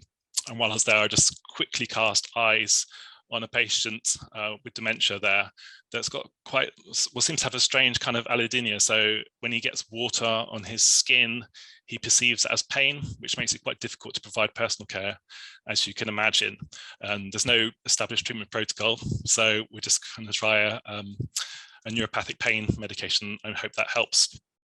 And then later on, I also caught up with one of my gentlemen I'm quite fond of. I've been supporting him for 4 years or so, and he has Lewy body dementia with quite severe visual hallucinations and delusions secondary to that.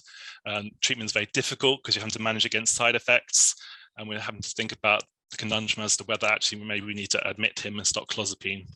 I can see you're coming up on the screen, but I'm going to have 2 more minutes because I won't give any more examples, but I just want to say, yeah, I do really love my job. I think it's very varied actually, with a good balance of fairly routine stuff, but also with some other stuff that's quite challenging and difficult to think through. I can also work very flexibly, which is helpful if you have a small family. And I do feel I'm always learning things, both clinically, but also just talking to my patients as well. I'm lucky to work in with quite diverse populations. I meet lots of people from the Windrush generation, so I've really learned quite a lot talking from them. Very interesting, sad at times, but yeah, really quite humbling. And I will leave it there. Thank you so much, Dr. Dixon. We're now going to move on to Dr. Amit Viwas, who is a senior consultant child and adolescent neuropsychiatrist. Hi, everyone. Good evening. I'm really privileged and honored to be here with you this evening. I am a consultant child and adolescent psychiatrist and developmental neuropsychiatrist, and I work in North London in Barnet, Enfield, Harringay Mental Health Trust. And I'm also a Barnet CAMS lead, as well as I have several other hats, like I'm a wellbeing champion of Royal College, and so on. As Dr. Vartnagar previously was saying, this is 22 years ago when I decided to become a child psychiatrist. I still experience that joy at work, going to work every day, and I look forward to it. It's not just about kids excite me. It's working with kids is wonderful anyway. But at the same time, what excites and inspires me still, making that small difference in young people, in children's and young people's and families' life on a daily basis. I feel I was able to serve. And for that matter, I become not only just a psychiatrist, a doctor in the first place. And I'm always very grateful for that opportunity. That it's not that I am doing something. I'm grateful for the opportunity the families and young people give me for every day to serve. As you all know, post-COVID, there has been a huge surge of mental health problems and difficulties in young people. And the statistics says it's now 1 in 6 young people have some sort of mental health issues nationally. And within that, 70% of the difficulties on mental health we see in adulthood starts early in the childhood or in adolescent period. So in NHS long-term 5-year long-term plan has really emphasized what is called CAMS transformation project, focusing on the preventative aspects of our work. They call it a Thrive model, going back to very basics, going back to schools. And part of our job as psychiatrists to help them into getting advice, to getting help, to getting more help, to more specialist help, tier 3 and tier 4 services. We look at the whole model and which is a recovery focused model. We don't just do the reduction of symptoms. looked into various aspects of a child's life, from physiological to psychological, emotional, behavioral, educational, and even spiritual recovery, because we are a whole person. And at the same time, we are very person-focused. I mean, classically, we use those words person-centered. What does it mean for us? It's been keeping the young people and family always at the center of our work. Even in my ward round, we sit in a circle and I keep a plant at the center so that we do not lose the focus as a young person. We all have our journeys as multidisciplinary team, and we co-produced. That means young people and us together, not only we create our journeys together, they develop our services.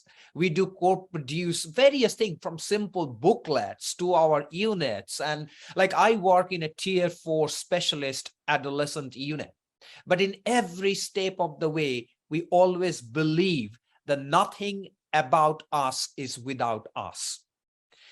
And in that matter, we are really highly look into 3 things.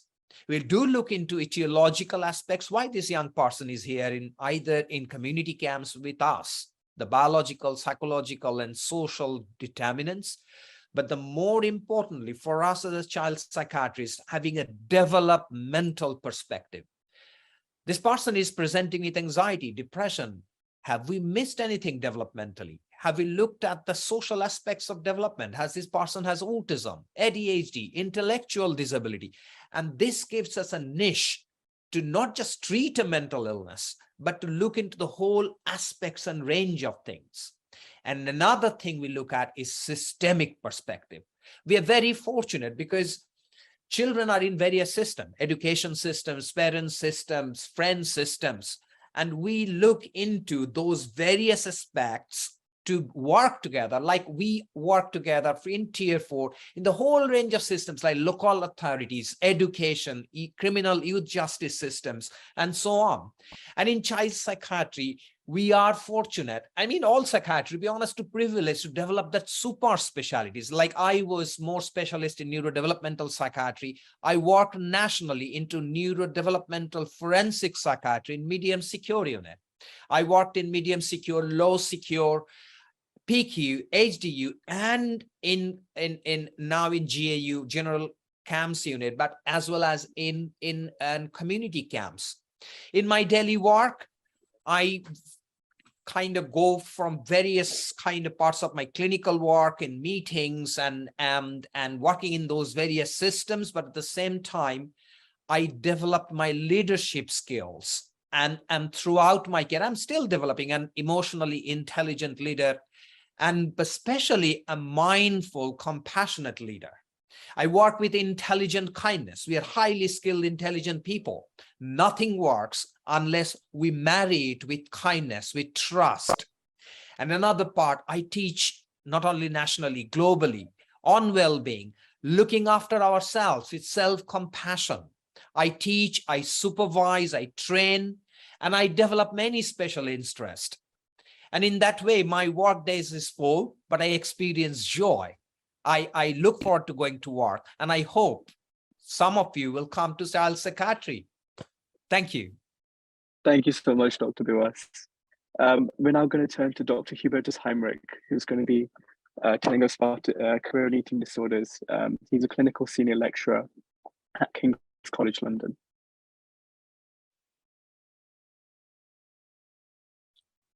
Dr. Heinrich, you're muted.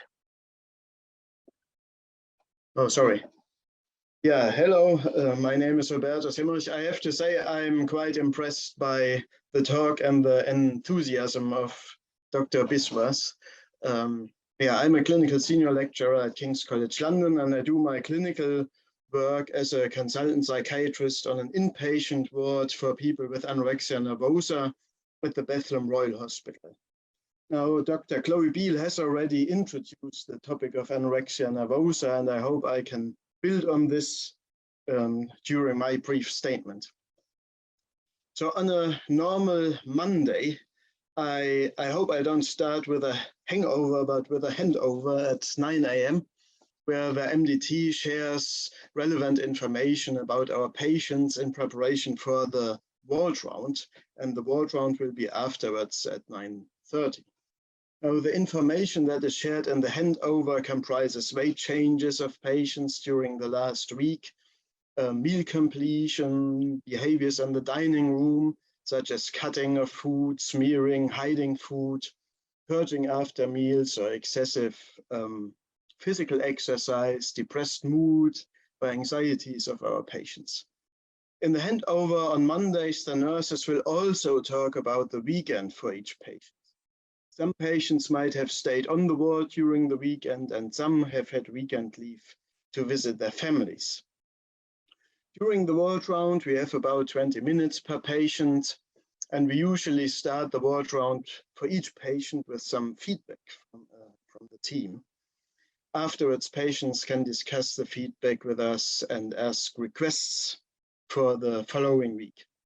Most often the requests concern their leave. In eating disorders, the restriction of leave is a therapeutic measure because we don't want our patients to leave the ward for long walks, burn further calories, and lose weight. On the other hand, we want our patients to keep contact with friends and their family. As people often spend 3 months on the ward, sometimes half a year, they can easily become hospitalized. Now, negotiating leave is hard work for the patient, for the team, but also for me. Unfortunately, my patients often leave the ward round in tears, and therefore inpatient treatment for anorexia nervosa is not a field I would recommend for a doctor who seeks a continuously harmonious therapeutic relationship with their patients. However, if you stay firm, if you are really open and honest and keep the boundaries, if you don't collude with the anorexia, the patients will be extremely thankful at the end of their treatment when they are a step further, and they've gone a step further towards recovery. Okay, now after the ward round, I have a lunch break, and afterwards I go to the admissions and discharge meeting. And this is also quite challenging. We have a long waiting list, and very sick patients with BMIs between 10 and 12 are waiting at King's College Hospital or at Tommy's and Guy's. And it's hard to explain to an internist or to a surgeon why we cannot admit their patients within the next few weeks. Then between 1 and 4 p.m. on Mondays, I often have some time to do some scientific work. Within my research group at King's, we are, for example, conducting a feasibility study to test olanzapine in anorexia nervosa. We are also preparing a study to test psilocybin in anorexia nervosa, and this is really exciting because so many people with anorexia nervosa are stuck. For many, it is too hard to gain weight in outpatients, and thus they need inpatient treatment. In inpatients, they usually gain weight, but often lose weight again after discharge. And about 30% of our patients with anorexia nervosa experience a chronic course of the disease, which might then lead to suicide or death from electrolyte disturbances and following cardiac arrhythmias.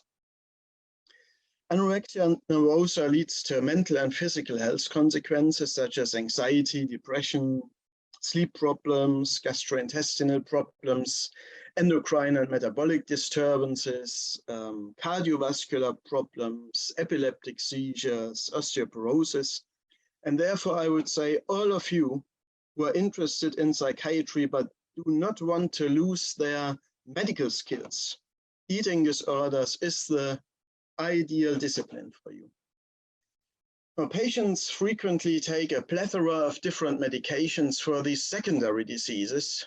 However, they often refuse the one medication that would help them gain weight. Nonetheless, we hope that psilocybin will be acceptable for them. In our trial, they only take 25 milligrams psilocybin once, and patients will then have a psychedelic experience that is guided by a therapist who will be with a patient for 6 to 8 hours. And we have reason to hope that this psychedelic experience will lead to novel insights of the patients and new perspectives, which can later be used in psychotherapy to pave the way towards recovery. And hopefully recovery will include intentional weight gain, and not weight gain as a side effect, and the restoration of physical health. Back to the Monday afternoon briefly. At 4 p.m. I offer a music group for patients. We either sing together or we listen to songs on a topic that patients have chosen during the music group the week before. Because I think music can make a real difference in the treatment of anorexia nervosa, and making music or listening to music together is a way of restoring the therapeutic relationship with a patient whose sleep I had to reduce and whose meal plan I had to increase during the ward round. Thank you very much for your attention. Thank you so much, Dr. Heinrich. We're now going to finish off with Dr. Sonia Rudra, who is a high trainee in Psychiatry of Intellectual Disabilities at North London Training Scheme and a high trainee representative of the RC Psych Intellectual Disability Executive Committee. Dr. Rudra. Hi, good evening, everyone. So thank you for that introduction, and thank you for inviting me to talk about this brilliant specialty or subspecialty of psychiatry. So you may hear us referred to as learning disability services. For the purposes of this specialty, the words are interchangeable. Intellectual disabilities and learning disabilities, we're referring to the same thing. There's a lot of interesting reasons why language changes throughout time, and I would need a few hours to give you a talk on the history of learning disabilities, which I won't go into today, but this is the service that we're talking about. So it's the service that treats people with an intellectual disability, and what I mean by that, it's people who have reduced intellectual functioning, so that's like a lower IQ than the general population. They have difficulties in adaptive functioning, so that means their day-to-day functioning can be more difficult, and it's arisen in the developmental period, so it's something that happens from birth, that their whole life they've had this. And as well as an intellectual disability, they have mental health problems, just like everyone else has mental health problems, and the mental health problems that they have are the same ones that we're treating, so the OCD, bipolar, anxiety, schizophrenia. So we're treating those mental health disorders in this group of patients. So if the mental disorders are the same, why are we needed, I guess, as a specialty? So people with intellectual disabilities have a higher rate of mental illness than the general population, but they might present differently. So they might not have those typical symptoms of schizophrenia that you learn about, or depression, or anxiety even. So for example, they might present with what we call behavior that challenges. So they might be aggressive or violent. And as an intellectual disability psychiatrist, it would be your job to try and unpick whether the way the patient's presenting is related to a mental illness or whether there's other things going on. And that can be quite challenging because often there's limitations in communication. So it might mean that you need to take a different approach. So you need to be more creative, maybe doing drawings, using picture cards, and or doing joint assessments with speech and language therapists in order to get the information that you need. And you're also working very closely with carers and families to try and get an idea of what this person is like normally, so that you can try and find out what's changed. And then when you do have a formulation of what's going on, you then need to think about the treatment options. And often people with intellectual disabilities, they might respond differently to treatment. So it might be that they're more sensitive to treatment, so we have to start on lower doses and titrate more slowly. Or it might be that we give a different medication that's off license, that's not normally prescribed, but we know it works well in people with intellectual disability. But importantly, we are very focused on an MDT approach and not prescribing if we don't need to, because we know that people with intellectual disabilities can also be a lot more vulnerable to side effects as well. So this is an example of what my week might look like. So the yellow boxes are the patient contact. And as you can see, it's very varied. So I sometimes see them in clinic, where they come and see me in the hospital where I'm based, or I do some home visits and see them at home, particularly with the new referrals. I like to see them in their home setting first. And then also, despite being a community team, we have some patients admitted to wards. So it's not often and it's not many. At the moment, we've got 2 on wards. So on a Friday morning, I can go and review the patients who are admitted on the wards and get an update on their mental states. So it's very varied. And then between that clinical time, you've got time for admin, meetings. You have lots of discussions with the MDT about your patients. And the really nice thing about your job is that there's time to do other things like so teaching. So I think actually in all the subspecialties, you'll have timetabled time for teaching. But one of the really great things about learning disability is that you are encouraged to also go to the general adult psychiatry teaching.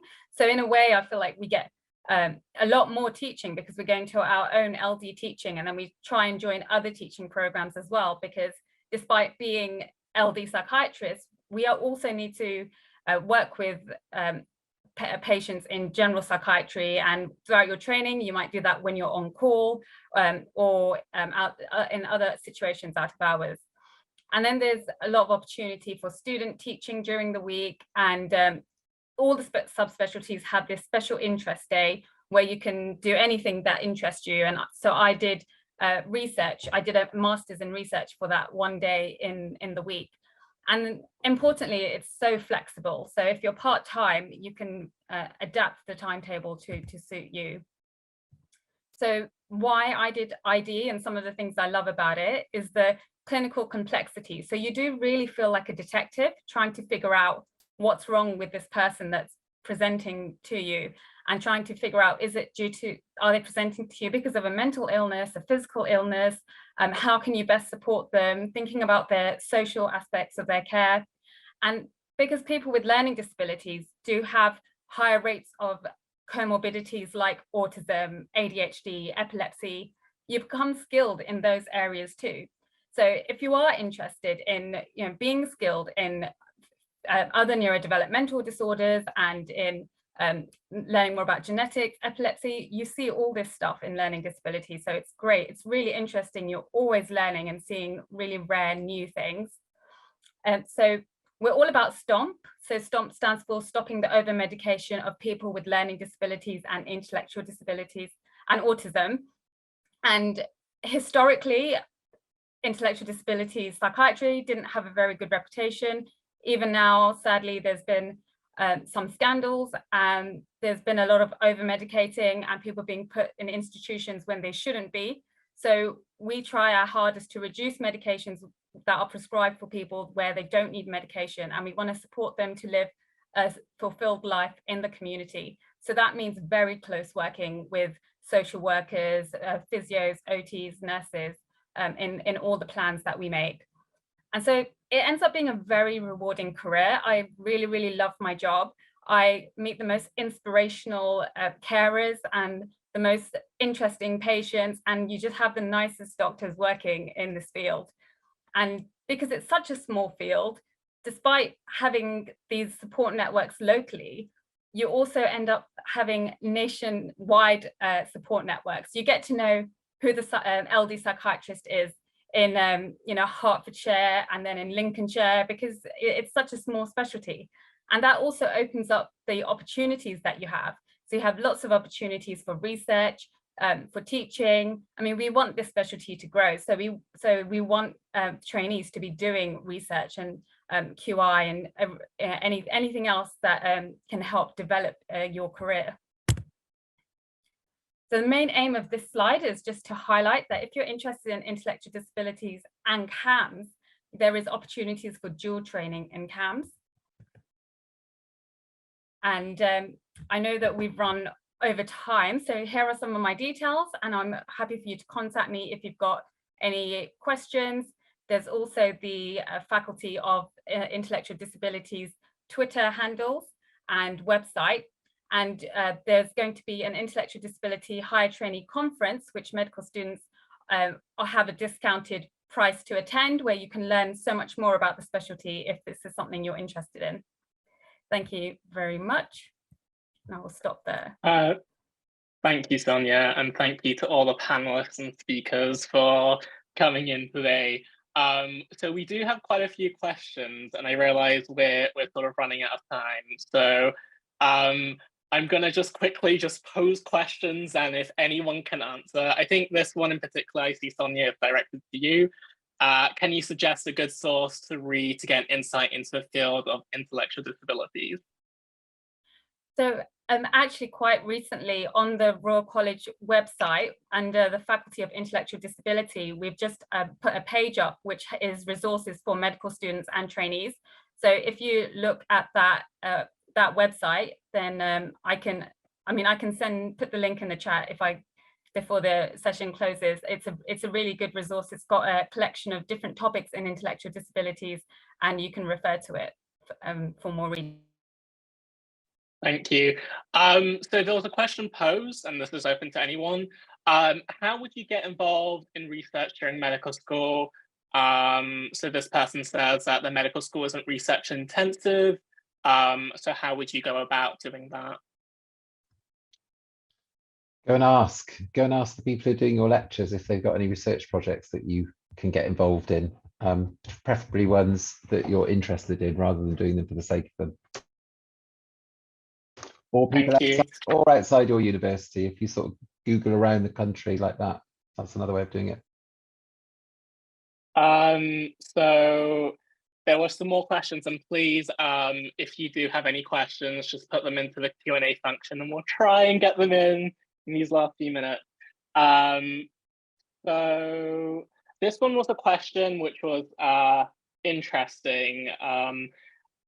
So this person asked, how do you handle a manic patient as a female clinician? And I think perhaps what they meant was, how do you perhaps handle a difficult patient if you're worried about your own personal safety? That's it.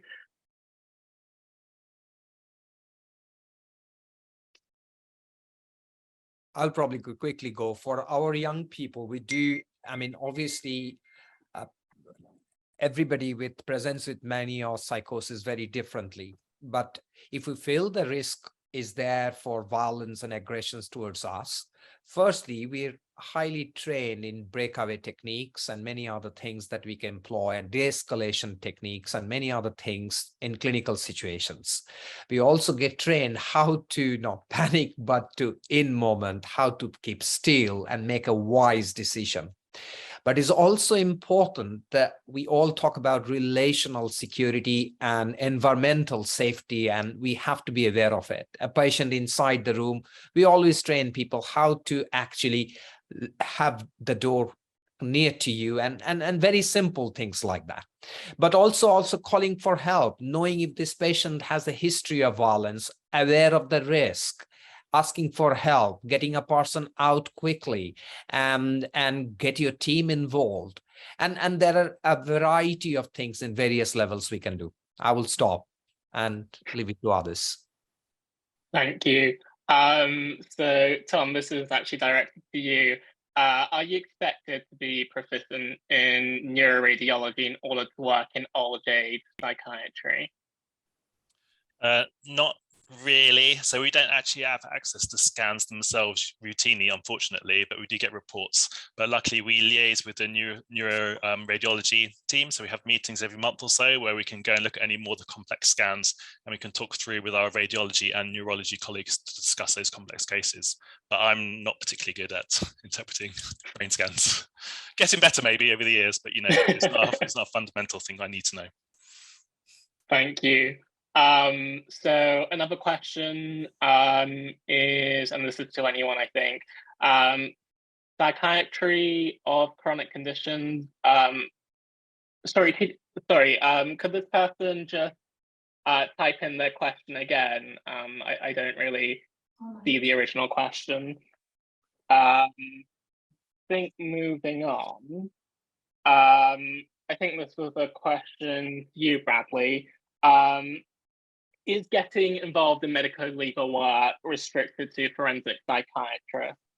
No, we tend to get more often asked because it kind of forms a sort of a funny part of your NHS role, but people, and it forms part of your training. You kind of do it as part of your training, whereas I think you kind of have to make a bit more of an effort in other fields. But there's a very significant demand for people who have all sorts of expertise, not just forensic psychiatry, in all sorts of types of medical legal scenarios, like criminal courts, family courts for child and adolescent psychiatrists in particular, neuropsychiatric reports, brain injury reports for people who've been involved in car accidents, for civil claims. I mean, I could go on and on and on, but the short answer is no. The longer answer is you probably have to divert a little bit and get into it. If you don't do forensic, it becomes more of an interest you develop.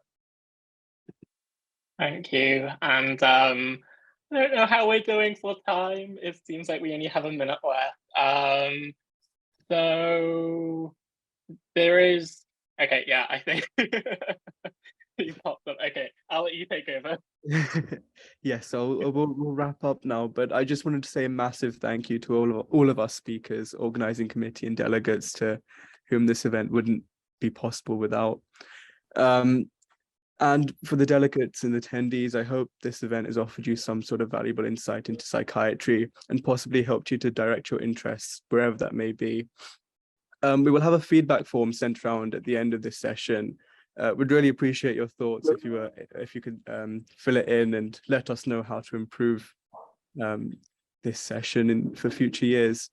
A poll should also pop up on your screen sometime now. So if you could answer that, that'd be wonderful.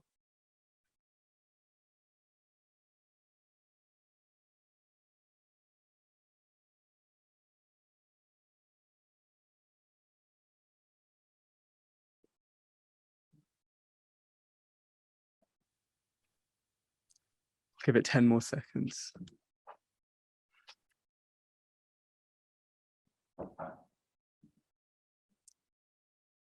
Amazing. Yeah, it seems like we've got a great deal of interest in psychiatry. Over 3/4 of our attendees are very interested, which is fantastic. Speakers, I think you've done a wonderful job here. Thank you so much, everybody, for coming. I've learned a lot. I think everybody that's attended it probably feels the same. It's been wonderful. Thank you. Thank you. Goodbye. Thank you. Bye. Bye bye, everybody. Thank you.